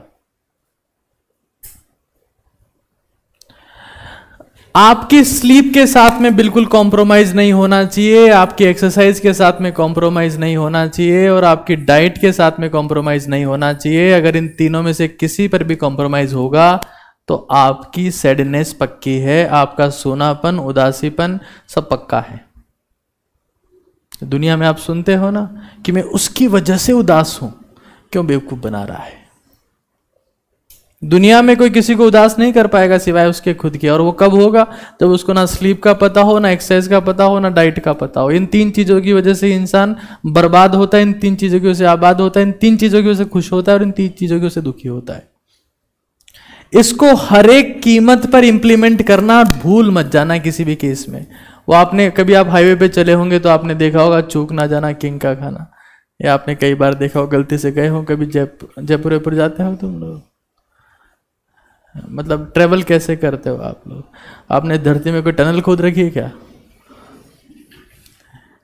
ऐसे रिस्पॉन्ड करते हो, है क्या, कौन सी बात कर रहे हो? हम तो पहाड़ी पे जाते, पैराशूट से कूद जाते हैं जहां जाना होता है। गजब का रिस्पॉन्स है तुम लोग का यार, how brilliant you people are. SED is very important than SAD. Sad तो सभी हैं, क्यों? Because they are missing 3 things. सोने के साथ कोई कॉम्प्रोमाइज नहीं। इस होशियारी में मत रहना कि हम तो IITian बनने वाले हैं, IITian तो 3 घंटे ही पढ़ते हैं। ऐसा मोटिवेशन कोई देना, उसके खींच के चाटा मारना और उसका सीधा मेरे पास ले आना। मैंने देखा है अक्सर पेरेंट्स भी कई बार इस टाइप का मोटिवेशन देते हुए देखे जाते हैं। हमको भी देते थे ऐसा ही मोटिवेशन। एम्स में जाने वाले 2 घंटे सोते हैं। मैंने कहा पिताजी 12 घंटे अगले दिन सोते हैं, सोते तो 7 घंटे ही हैं। हम थोड़ा ना सुनते थे, एम्स में जाने वाले सोते ही नहीं है। मैंने कहा सही कह रहे हो, जब पिताजी ऑफिस चले जाते तब सोते हैं, तो सोना पड़ेगा आपको। How can you compromise? This is senseless talks. Some people say कि अब 18 घंटे जागो, है तू जाग के बता एक बार। ऐसी फर्जी बातें नहीं। ये तीन आपके सुपर फाउंडेशन है। जिंदगी में जब भी लग रहा हो कि बोरियत हो रही है, बेकार लग रहा है, अजीब सा ही मूड हो रहा है, रनिंग करके आओ, पैदल चले जाओ, पैदल कहीं भी घूमने, 1 घंटे तक घूमते रहो बस, तुम्हारा मूड अपने आप ठीक हो जाएगा। लेकिन हम क्या करते हैं, हम स्टेटस लगाएंगे, माई मूड इज ऑफ। अरे तो गधेड़े, वहां स्टेटस लगाने के बाद कोई सी डिवाइस आ जाएगी तेरे पास में ठीक करने के लिए, और इस उम्मीद में कि हमारे पास 1000 लोग पूछेंगे क्या हुआ सोना। निपट जाओगे दोस्त, और तुम्हें कोई पूछेगा भी नहीं, तुम निपट जाओगे। दुनिया में सबसे कमजोर इंसान वो है जिसको दूसरे के शब्दों से फर्क पड़ता है, कि तुम्हें कोई दूसरा पूछ रहा है, और पूछेगा पता है कब? दुनिया में हालचाल पता है लोग कब पूछते हैं? जब आपको आप इस लेवल पर आ चुके हो कि अब आपके हालचाल पूछने की जरूरत नहीं है। आप इस लेवल पर हो, आप इतने मेच्योर हो चुके हो कि अब आप इतने ताकतवर हो कि अब आपके हालचाल कोई खराब कर भी नहीं सकता। तब दुनिया आपसे हालचाल पूछना शुरू करती है और तुम इस उम्मीद में हो कि my mood is of, feeling board, तो तुम्हारे पास में सीधा का सीधा जो है वो बॉलीवुड से बहुत सारे मैसेज आएंगे, अरे क्या हुआ, आप तो हमारे डायरेक्टर सर हो। 3 चीजों में इन्वेस्ट करो। बढ़िया खाना खा के देख लो तो भी मूड ठीक हो जाता है। Yes sir, I eat pani puri, it's a good food, mood get very amazing, immediately mood get swollen. इन 3 चीजों में से किसी में भी एक बार इन्वेस्ट करके देख लो, आपका मूड फटाक से ठीक हो जाएगा। लेकिन तुम क्या उम्मीद करते हो? तुम स्टेटस लगाते हो, माई मूड इज ऑफ, तुम्हारा फ्रेंड रिप्लाई करता है, अरे क्या हुआ गेल सब पे, क्योंकि एक लड़का है, तुम भी लड़के हो, तो तुमसे बदतमीजी से बात करेगा कि तेरा रोज का नाटक है। दुनिया हंसेगी तुम्हारे ऊपर। जब जब खुद की कमजोरी दिखाओगे दुनिया हंसेगी, दुनिया खुश होगी, बढ़िया है, परेशान है। यही तो हम चाहते थे। घाव किसी को दिखाओगे और सोचोगे कि इस पे पट्टी लगा देंगे, नहीं, सबके पास 2-2 मुट्ठी जो है वो नमक मिर्च पड़ा है, देखते ही फेंकते हैं, मजा आया, फिर ऊपर से फूंक मारते हैं, थोड़ा आराम मिला होगा। ये सब दिखावा है दोस्त। तुम्हें हर कोई ये चाहता है कि तुम परेशान रहो, फ्रस्ट्रेट रहो। अगर तुम फ्रस्ट्रेट हो तुम सो जाओ। कई बार तो ऐसा होता है कि हम सोने का प्रयास करते में नींद नहीं आती। कितने लोग ऐसे हैं, सोने का प्रयास करते नींद नहीं आती है। राइट नोस्ट्रल को बंद करके सोया करो, 5 मिनट में नींद आएगी। स्टाम्प पेपर पर लिख के देता हूं अभी। मैं जब सोना चाहूं तब सो सकता हूं, जब सोना चाहूं तब। इंसान को जानकारी नहीं है, तभी तो मात खा रहा है, तभी तो हमें जिंदगी में गुरु की जरूरत पड़ती है। गुरु मतलब होता है जो अंधकार से दूर ले जाए। राइट नॉस्ट्रिल जो है वो आपको एंजाइटी देता है, वरी देता है। जैसे आप राइट नॉस्ट्रिल को बंद कर लोगे और लेफ्ट से ब्रीदिंग करोगे तो अपने आप शांत होने लगोगे, बेहोशी की स्थिति में जाने लगोगे 5 मिनट बाद में, और जबरदस्त नींद आ जाएगी। और बेटर क्या कर सकते हो, बेड पे गए, नींद नहीं आ रही, मेमोराइजेशन करना स्टार्ट कर दो। लेफ्ट नॉस्ट्रिल से सांस लेते रहो, उसके बाद सपने भी केमिकल बॉन्डिंग के आएंगे। सपनों में रिवीजन चल रहा है। तो कुछ बेसिक स्किल्स इन 3 में से किसी एक चीज में इन्वेस्ट, और ये करना पड़ेगा साल भर अगर तुम एक्सट्रीम परफॉर्मेंस चाहते हो तो। अगर तुम क्लास में आके लार साफ कर रहे हो, गुड मॉर्निंग सर, तो फिर करने की जरूरत नहीं है। अगर तुम्हें एफिशिएंट बनना है, क्योंकि दुनिया में जितने भी लोगों को तुम कुछ मानते हो वो इन 3 चीजों के दम पर हैं। Sleep, diet, exercise. उनको सोना आता है, उनको एक्सरसाइज करना आता है, उनको खाना आता है। ये बहुत बड़े पिलर्स हैं 3। अनसक्सेसफुल लोगों को सोना नहीं आता, घबराहट हो रही है, सो ही नहीं पा रहे। तुमको शाहरुख खान से ज्यादा घबराहट होती है क्या? उससे ज्यादा टेंशन है तुमको यहां पे। जो घबराहट को मैनेज नहीं कर पाए उन्होंने सुसाइड कर लिया। बोलना नहीं चाहिए लेकिन करें क्या? सुशांत सिंह राजपूत क्यों मर गए? ही वॉज एक्टर, क्योंकि उनको घबराहट को हैंडल करना नहीं आता था। He died. दुनिया में जीतने की पहली शर्त है जिंदा रहो, और जिंदा रहने के 3 फाउंडेशन है। सिर्फ जिंदा नहीं रहो, एफिशिएंटली जिंदा रहो। 3 फाउंडेशन है, स्लीप, एक्सरसाइज, डाइट। यहां कॉम्प्रोमाइज होगा तो मरने की नौबत आएगी। और कभी भी फोकस के साथ में पढ़ाई ना कर पाओगे, फिर रास्ते ढूंढोगे, अल्टरनेट ढूंढोगे। Sleep on time. स्लीप से मतलब नहीं है, sleep on time, wake up on time. आपकी घड़ी से कई गुना ज्यादा इंपॉर्टेंट है आपकी बायोलॉजिकल घड़ी, बायोलॉजिकल क्लॉक। एक्सट्रीम एफिशिएंट रहना है तो उसको फॉलो करो। 9:30, 10, 10:30 बजे सो जाओ, 11 बजे सो जाओ, 11:30 सो जाओ, लेकिन 5:30, 6 के बीच में, 5 से 6 के बीच में उठ जाओ किसी भी कीमत पर। कई लोग बोलते हैं हम तो रात को पढ़ने की आदत है, तो 5वीं क्लास से रात को पढ़ रहा है, तब तो तेरे को भूत दिखते थे, खिड़की खोलते भागता था मम्मी के पास में, तब तो दिन में पढ़ता था, अब क्या हो गया? ये फालतू की नौटंकियां नहीं चलेगी। अगर आप बहुत ज्यादा एफिशिएंट रहना चाहते हो तो अपनी बायोलॉजिकल क्लॉक को फॉलो करो। और डाइट की मैं बात कर रहा था, आपकी डाइट में अखरोट और किशमिश और बादाम थोड़े थोड़े होना बहुत जरूरी है। ये इसलिए नहीं है कि इससे दिमाग तेज हो जाता है, बट इससे एक पॉजिटिव प्रेशर आता है। क्योंकि मुझे पता है कि सुबह उठ के अखरोट, बादाम और किशमिश खा के कोई इंसान 6 घंटे पबजी नहीं खेल सकता। फिर एक पॉजिटिव प्रेशर है उसके ऊपर कि गधेड़े तूने अखरोट क्यों खाए थे, हैं? ताकि तेरे को अच्छी बंदूक मिल जाए उसे मारने के लिए। ये पॉजिटिव प्रेशर है और डाइट के थ्रू लोग क्रिएट करते हैं उसको। लोग डाइट के थ्रू पॉजिटिव प्रेशर को क्रिएट करते हैं। कई लोग ऐसे होते हैं जो डाइट के ऊपर 200 रुपए खर्च करते तो टेंशन में आ जाते हैं, अरे यार बहुत पैसा खर्च हो गया। तो किसके ऊपर खर्च करेगा? दाह संस्कार में चंदन की लकड़ियां लाएगा। डाइट के ऊपर पैसा खर्च करना इज पॉजिटिव प्रेशर। जैसे हमारे देश के पीएम को देखो, उनके लिए कहा जाता है कि वो 30,000 रुपए किलो की मशरूम खाते हैं। अब उसमें ऐसा कुछ नहीं है, जितने पीरियोडिक टेबल में मिनरल्स हैं उससे ज्यादा नहीं हो सकते किसी भी चीज में। बाकी क्या होगा? कार्बोहाइड्रेट, प्रोटीन और विटामिन। और होता क्या किस चीज में? Oh that is why he is PM. ऐसा नहीं है, कोई भी खा सकता है वो। This is the positive pressure कि भाई मैं डाइट में अगर इतना इन्वेस्ट कर रहा हूं तो मुझे मेहनत भी तो करनी है।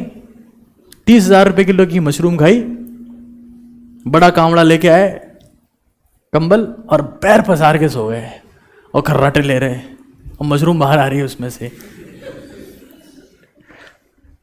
बोले बताना चाह रहा था कि क्या खा के सोया था, ताकि तुम जैसे गरीब लोगों को पता चले कि मैं कितनी अमीर हस्ती हूं। ये नहीं होगा। Invest in these 3 things. और मैं तुम्हें फिर कह रहा हूं, जो इंसान इनमें इन्वेस्ट करना सीख गया ना, वो आधी लड़ाई तो ऐसे ही जीत चुका है। क्योंकि गधों को ये नहीं आएगा। गधे चिंता में जीते हैं, शेर सोता है। शेर को पता है स्लीप इज इंपॉर्टेंट। गधे भागते रहते हैं, शेर शिकार करता है। शेर को पता है डाइट इज इंपॉर्टेंट। गधे सोते रहते हैं, शेर आपस में लड़ते रहते हैं, उनको पता है exercise is important. That is why king. 3 चीजों के बेसिक्स आपके सुपर क्लियर होने चाहिए, और इसमें कोई कॉम्प्रोमाइज किसी भी केस में नहीं होना चाहिए। मैं फिर रिपीट कर दे रहा हूं, और जितनी बातें कह रहा हूं उन पे इंप्लीमेंट करना चालू करो हर एक कीमत पर। आगे की बात देखो जो उससे कई गुना ज्यादा इंपॉर्टेंट है। हम लोग हमेशा ये बात करते हैं कि हमारी सेल्फ रिस्पेक्ट है, हमारी इज्जत है, बट आज उसका सही मतलब बता देता हूं आज आपको।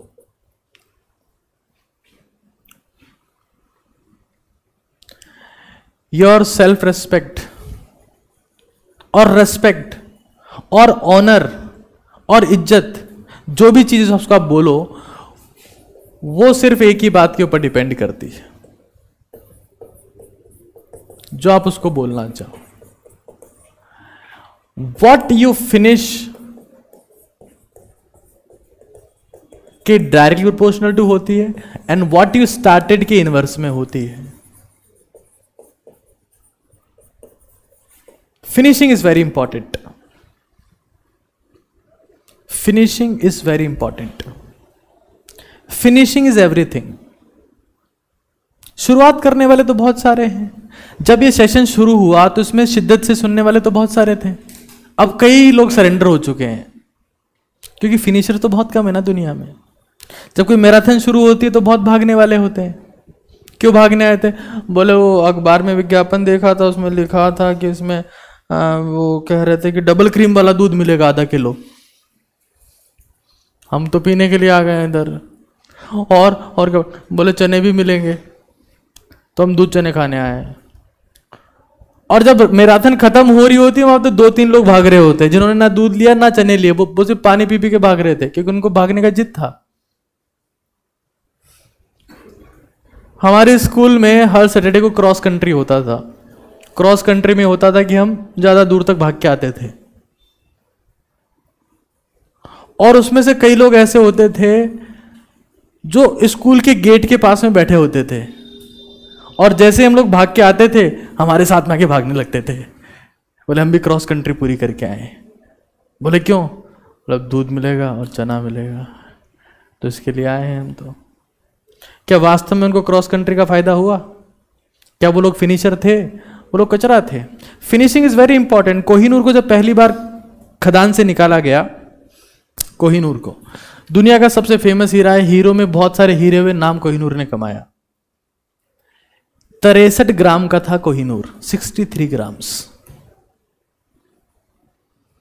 पीटा, काटा, रगड़ा, चमकाया, फिर काटा, फिर रगड़ा, फिर चमकाया। फिनिशिंग करते करते अगर आप कोहिनूर का करंट वजन देखते हैं तो 21 ग्राम है,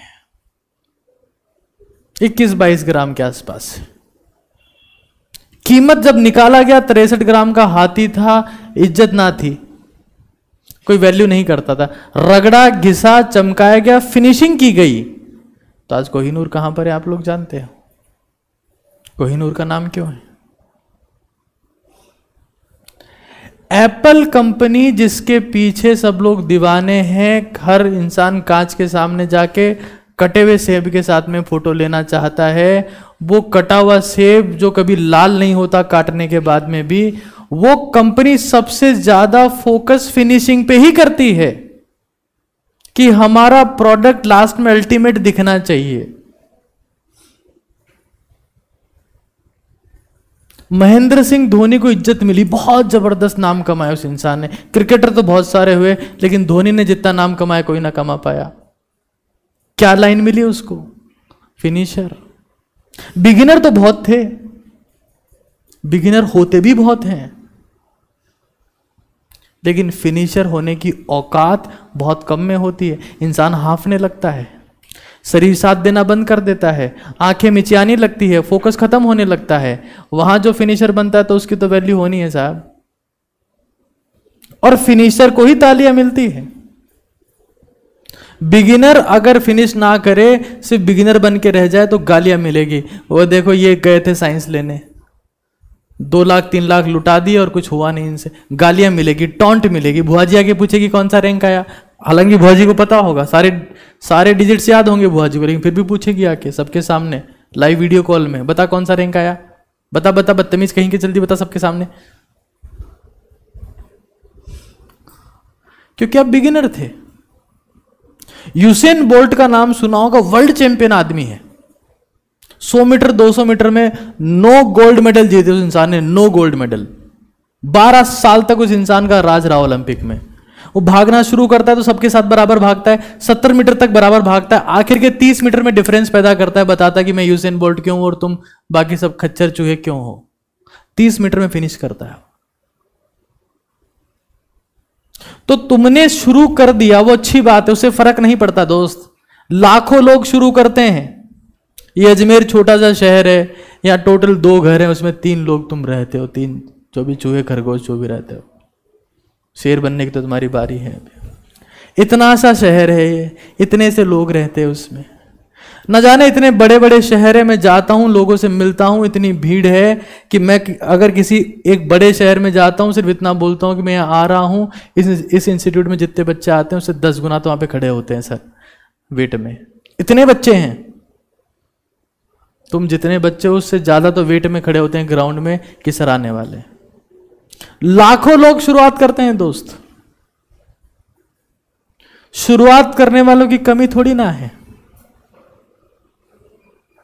दुनिया बिगिनर से भरी हुई है, लेकिन दुनिया के साथ में एक दिक्कत है कि तालियां सिर्फ फिनिशर को मिलती है। तुम लोग मान लो स्कूल में गए, तुम लोग वहां पे जाके सिंगिंग शुरू किया, 2 क्लास में गए सिंगिंग छोड़ दिया। दूसरा इंसान ने स्कूल में सिंगिंग किया, कॉलेज में गया फिर सिंगिंग किया, बहुत अच्छे लोगों से कांटेक्ट बनाने की कोशिश की, फिर सिंगिंग करता गया।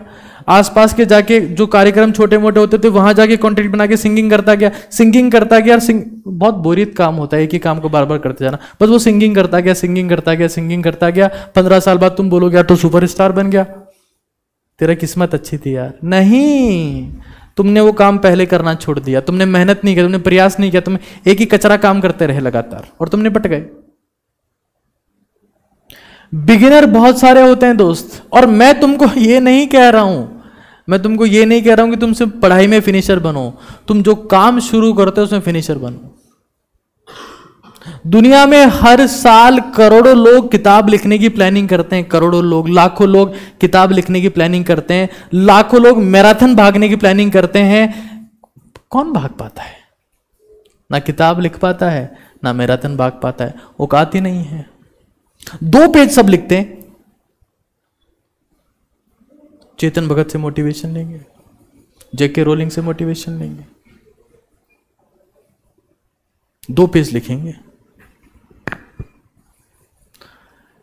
पहला पेज इंपॉर्टेंट नहीं होता दोस्त।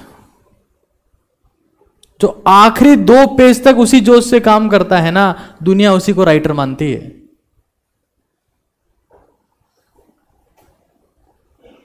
दुनिया में बिगिनर्स बहुत सारे हैं, मैराथन भागने की बहुत प्लानिंग करते हैं। हम पब्लिक स्पीकर बनेंगे, हम नीट क्रैक करेंगे, हम जेई क्रैक करेंगे, लाखों लोग हैं। कर पाते हैं क्या? नहीं कर पाते। क्यों? क्योंकि बिगिनर थे, उनको लगा फीस जमा करा दी, सिलेक्शन हो गया। अरे तुम कहां जी रहे हो प्रभु? कौन सी गलतफहमी के शिकार हो?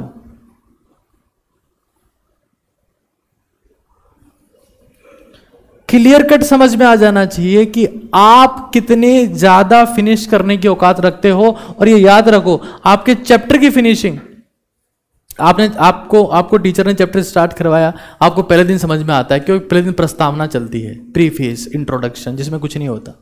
बच्चे जोश में होते रहे, सर बिल्कुल समझ में आ रहा है सर, और सर कह रहे थे तो कुछ शुरू ही नहीं हुआ, रुक तो सही। अरे नहीं सर समझ में आ रहा है, पढ़ाओ आप पढ़ाओ, आ रहा है सर जल्दी आ रहा है। अरे तो शुरू नहीं हुआ, और फिर 2 दिन बाद में बेटा अब चैप्टर शुरू करेंगे आज से, और बच्चा सरेंडर कर चुका है पहले ही। समरी जब आप बना रहे हो तो इसका मतलब यह है कि आप रियल फिनिशर हो। आपने चैप्टर शुरू नहीं किया, आपने प्रैक्टिस पर ही की, आपने क्वेश्चन भी की, और फाइनली आपने उस चैप्टर की समरी बना ली, और आप बार बार रिवाइज कर रहे हो, घर पे जा रहे हो तो मेमोराइज कर रहे हो, आते हो मेमोराइज कर रहे हो, नहा रहे हो मेमोराइज कर रहे हो, खा रहे हो मेमोराइज कर रहे हो। आपके दिमाग में थॉट्स आपके कंटेंट के चल रहे हैं। कई लोग बोलते हैं कि हमारी थिंकिंग नहीं रुकती, हम कुछ भी सोचते रहते हैं, उल्टा सीधा नेगेटिव सोचते रहते हैं। क्यों? क्योंकि तुम नेगेटिव सोचते हो तो सोचो। किसने मना किया कि तुम ग्लाइकोलाइसिस ना सोचो, या क्रैब साइकिल के बारे में ना सोचो, या सेल डिवीजन के बारे में ना सोचो? सोचो ना, कौन मना करता है? कौन मना करता है कि तुम VACPR थ्योरी के बारे में ना सोचो? कौन मना करता है कि तुम प्रोबेबिलिटी के बारे में ना सोचो? कौन कहता है कि तुम रियल नंबर के? एक चीज डिसाइड करो ना, सोचो उसके बारे में। सर मेरी थिंकिंग नहीं रुकती, तो रोकने कहां जरूरत है बावड़े? ये तो बहुत बढ़िया बात है, इधर थिंकिंग रुकती नहीं है। दुनिया में तो ऐसे लोग बैठे जिनकी शुरू नहीं हुई अभी तक। इससे बढ़िया बात क्या हो सकती है कि तू सोचना ही रोक पा रहा है? ढंग का कंटेंट सोचो। और कब सोच पाओगे? जब लिखोगे। मास्टर ने लिखाया, तुमने लिखा, मैंने बोला, मैं आया, टाबरो लिखो, तो मास्टर जी ने अब लिखवा दिया और तुमने लिख लिया, और मैंने बोला तुमने लिख लिया, और फिर आखिर में तुमने समरी नहीं बनाई, तो तुम्हारे पढ़ने और लिखने का रत्ती बराबर मतलब नहीं है। तो फिनिशर बनो। बिगिनर बहुत सारे भरे पड़े हैं इस दुनिया में। तुमने अपने पेरेंट्स से कहानियां सुन ली होगी ना, ऐसे तो बहुत सारी, कि बेटा हमने भी मैथ्स लिया था लेकिन दादा का सपोर्ट नहीं था, बेटा हमारे पास भी बायोलॉजी थी, हम डॉक्टर बनना चाहते थे लेकिन दादा को कुछ और मंजूर था। ये ऐसी कहानियां सुनाते होंगे आपको आपके पेरेंट्स। हमारे पेरेंट्स भी सुनाते, इसलिए हमको पता है, तो हम ऐसी कहानी में भरोसा नहीं करते हैं।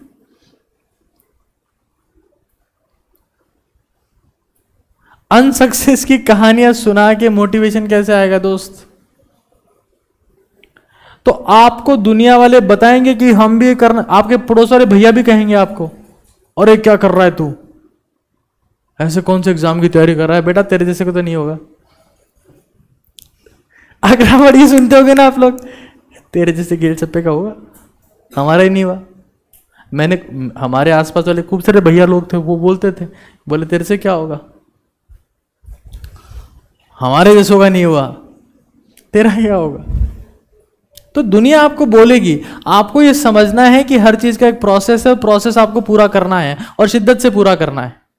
और पता है क्या होगा दोस्त, एक चीज बता देता हूं, एक बहुत नेगेटिव बात बता देता हूं। मान लेते हैं कि तुम्हारा सिलेक्शन नहीं हुआ, तुमने पूरा प्रयास किया, तुमने सब कुछ वो किया जो तुमको बोला गया, तुमने स्लीप, एक्सरसाइज, डाइट में इन्वेस्टमेंट किया, तुमने समरी नोट्स बनाए, तुमने मेमोराइज किया और तुमने सेक्रीफाइस किया, तुमने सब चीजें बंद कर दी, तुम्हें जीना आ जाएगा दोस्त। और फिर कहीं भी जाओगे ना, तुम आगे पढ़ोगे तो सही, आंगनबाड़ी में जाके बैठ जाओगे, उसके बाद पढ़ोगे तो सही ना, कुछ और नहीं होगा तो कम से कम ये होगा कि फिर जहां भी जाओगे तो तुम्हारी परफॉर्मेंस बाकी गधेड़ों के कंपैरिजन में बेटर होगी। जिंदगी में की गई मेहनत कभी बर्बाद नहीं होती। मेहनत एक रेडियो एक्टिव सब्सटेंस है। मेहनत आप किसी भी चीज में करो, वो रेडियो एक्टिव सब्सटेंस है, और रेडियो एक्टिव सब्सटेंस कभी खत्म नहीं होता। तुम दुनिया के किसी भी फील्ड में मेहनत करके देख लो, तुम्हें उसका आउटपुट मिलेगा ही मिलेगा। तो अगर ये सोच रहे हो कि हमारा कुछ नहीं हो सकता, अब हम कुछ नहीं कर पाएंगे, अब तो सब कुछ लुट गया, हमारी कश्ती डूब गई वहां जहां कीचड़ी कीचड़ है, पानी बिल्कुल नहीं है, तो तुम्हारी गलतफहमी है। सेकंड हाफ की शुरुआत अब होती है, और उन सेकंड हाफ, अब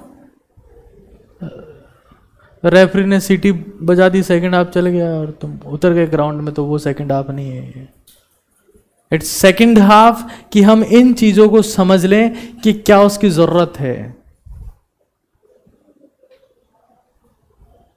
यहां आके बैठ गए, चले जाओगे, फिर यहां आके बैठोगे, फिर चले जाओगे, फिर यहां आके बैठोगे, फिर चले जाओगे, कुछ समय बाद यहां से चले जाओगे, कहीं और जाके बैठने लगोगे। फिर हम बोलते रहेंगे कि लगता है किसी और गली जाने लगे हो। फिर दूसरी जगह जाओगे, बैठोगे, उठ के आ जाओगे, जाओगे, बैठोगे, उठ के आ जाओगे, फिर वहां से भी चले जाओगे, कहीं और जाके बैठने लगोगे, बैठोगे, उठोगे, बैठोगे, उठोगे, और जिंदगी निपट जाएगी दोस्त, कभी खड़े नहीं हो पाओगे। बिकॉज वेर यू स्टैंड, आप कहां खड़े होते हो, where you stand depends on where you sit, आप बैठते कहां हो।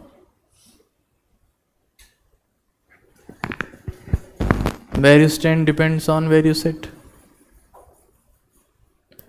तो हमें समझ लेना है कि ये सब बेसिक बातें हैं जो हमें इंप्लीमेंट करनी है, और हर एक केस में करनी है।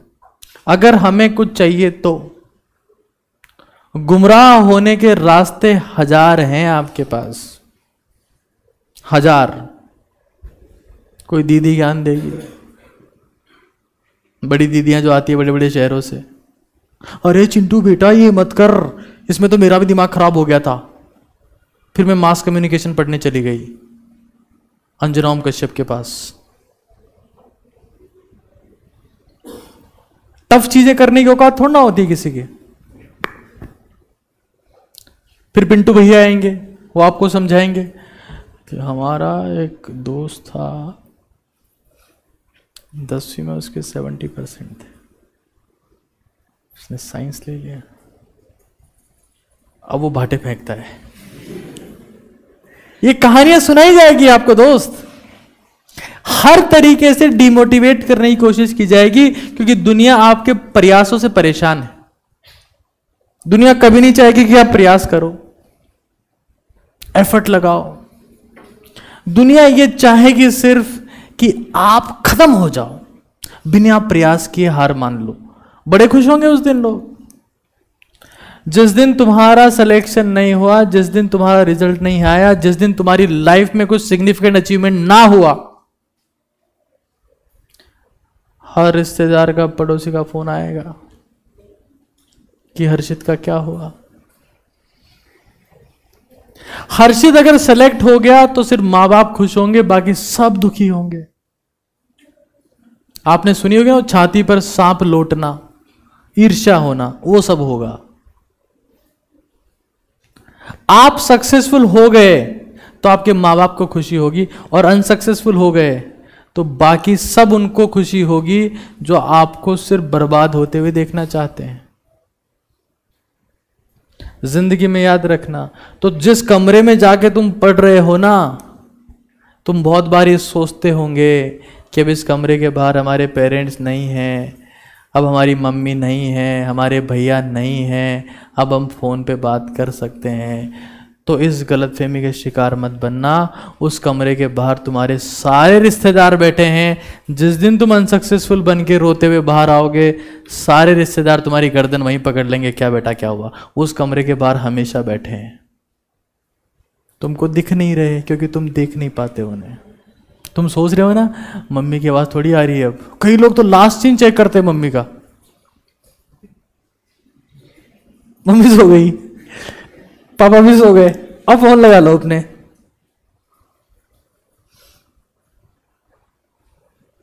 निपट जाओगे।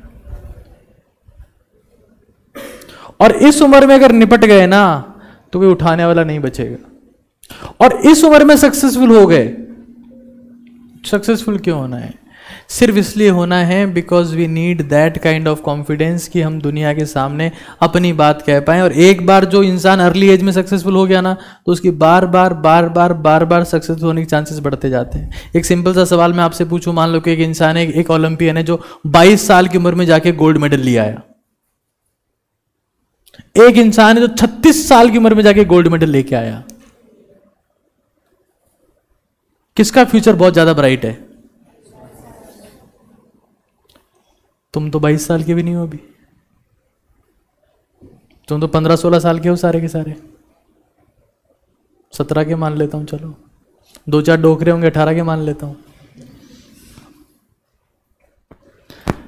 तुम्हारे पास, अब तुम खुद कह रहे हो ना कि अगर हम लोग छोटी उम्र में सक्सेसफुल हो जाते हैं तो हमारी वैल्यू होती है। तुम लोग बताओ, तुम्हारे सामने तुम्हारे पेरेंट्स बहुत बार तुम्हें एग्जाम्पल देते हुए क्या बोलते, देख अतरी सी उम्र में कहीं कहीं कर लियो, कटअप पूछ गए अतरी सी उम्र में।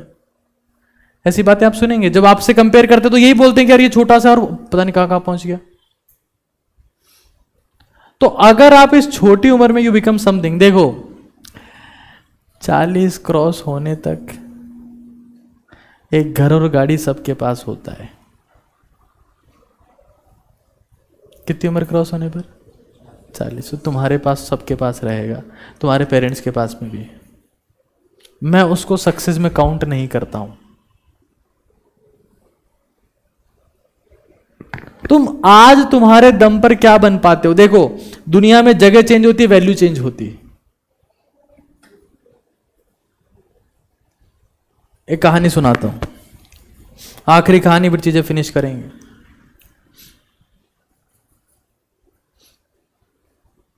एक बच्चे को एक कीमती पत्थर मिला।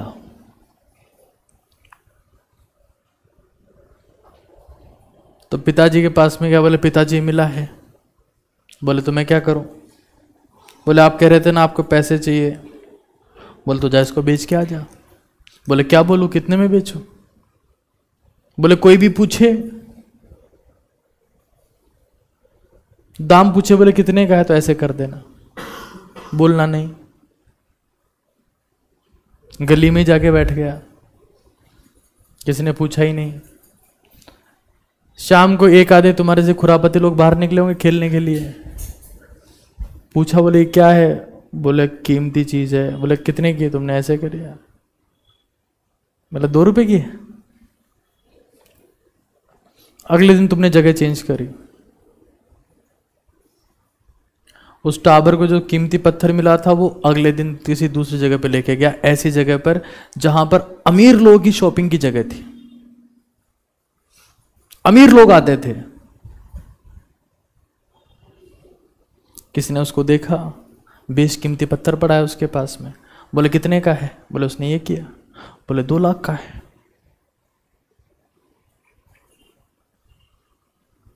पिताजी के पास में पहुंचा।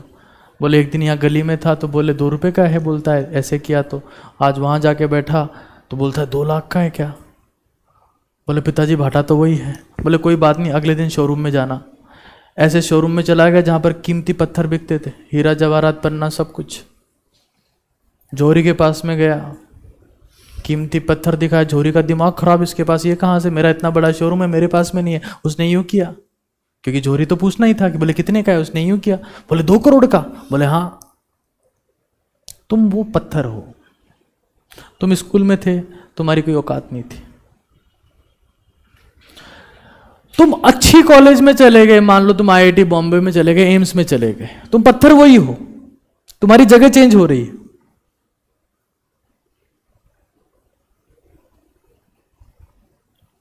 तुम वहां से तुम एम्स में एक प्रोफेसर बन गए, वहां एक डॉक्टर बन गए, तुम्हारी वैल्यू और बढ़ गई। दुनिया में जगह चेंज होने से वैल्यू बढ़ती है। मोदी पहले वडनगर में रहते थे, मान लो वडनगर एक जगह है, कोई वैल्यू नहीं थी, बाहर निकले, हिम्मत करी, RSS ज्वाइन किया, गुजरात के सेंटर में गांधीनगर में आ गए, वैल्यू बन गई। अब दिल्ली में चले गए और वैल्यू बन गई। अब मुझे भी ये बात पता है कि मैं गलत शहर में हूं, लेकिन मैं आप लोगों को भी बताना चाहता हूं कि आप लोग भी गलत शहर में हो। ये बहुत जरूरी है कि आप मेहनत करके ऐसी जगह पर पहुंचो जिनकी वैल्यू है। ऐसी जगह जाओ जहां पर हीरे हो, ऐसी जगह जाओ जहां पर टैलेंटेड लोग हों, तब आपकी वैल्यू बनेगी। हिमालय बोतल का पानी जहां से मिलता है, जहां भरता है, जहां वो पानी होता है, वहां उसमें कुत्ते टॉयलेट करते हैं। ऑब्वियस ही बात है, जहां पानी होगा तो वहां क्या कुत्ते नहीं होंगे? हंसने की बात क्या है इसमें? अब हिमालय का हुआ तो क्या हुआ, कुत्ते को थोड़ा ना जाना हिमालय का पानी यहां से भरता है, वो तो करेगा टॉयलेट।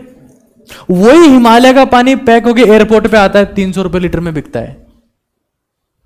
जगह चेंज हुई।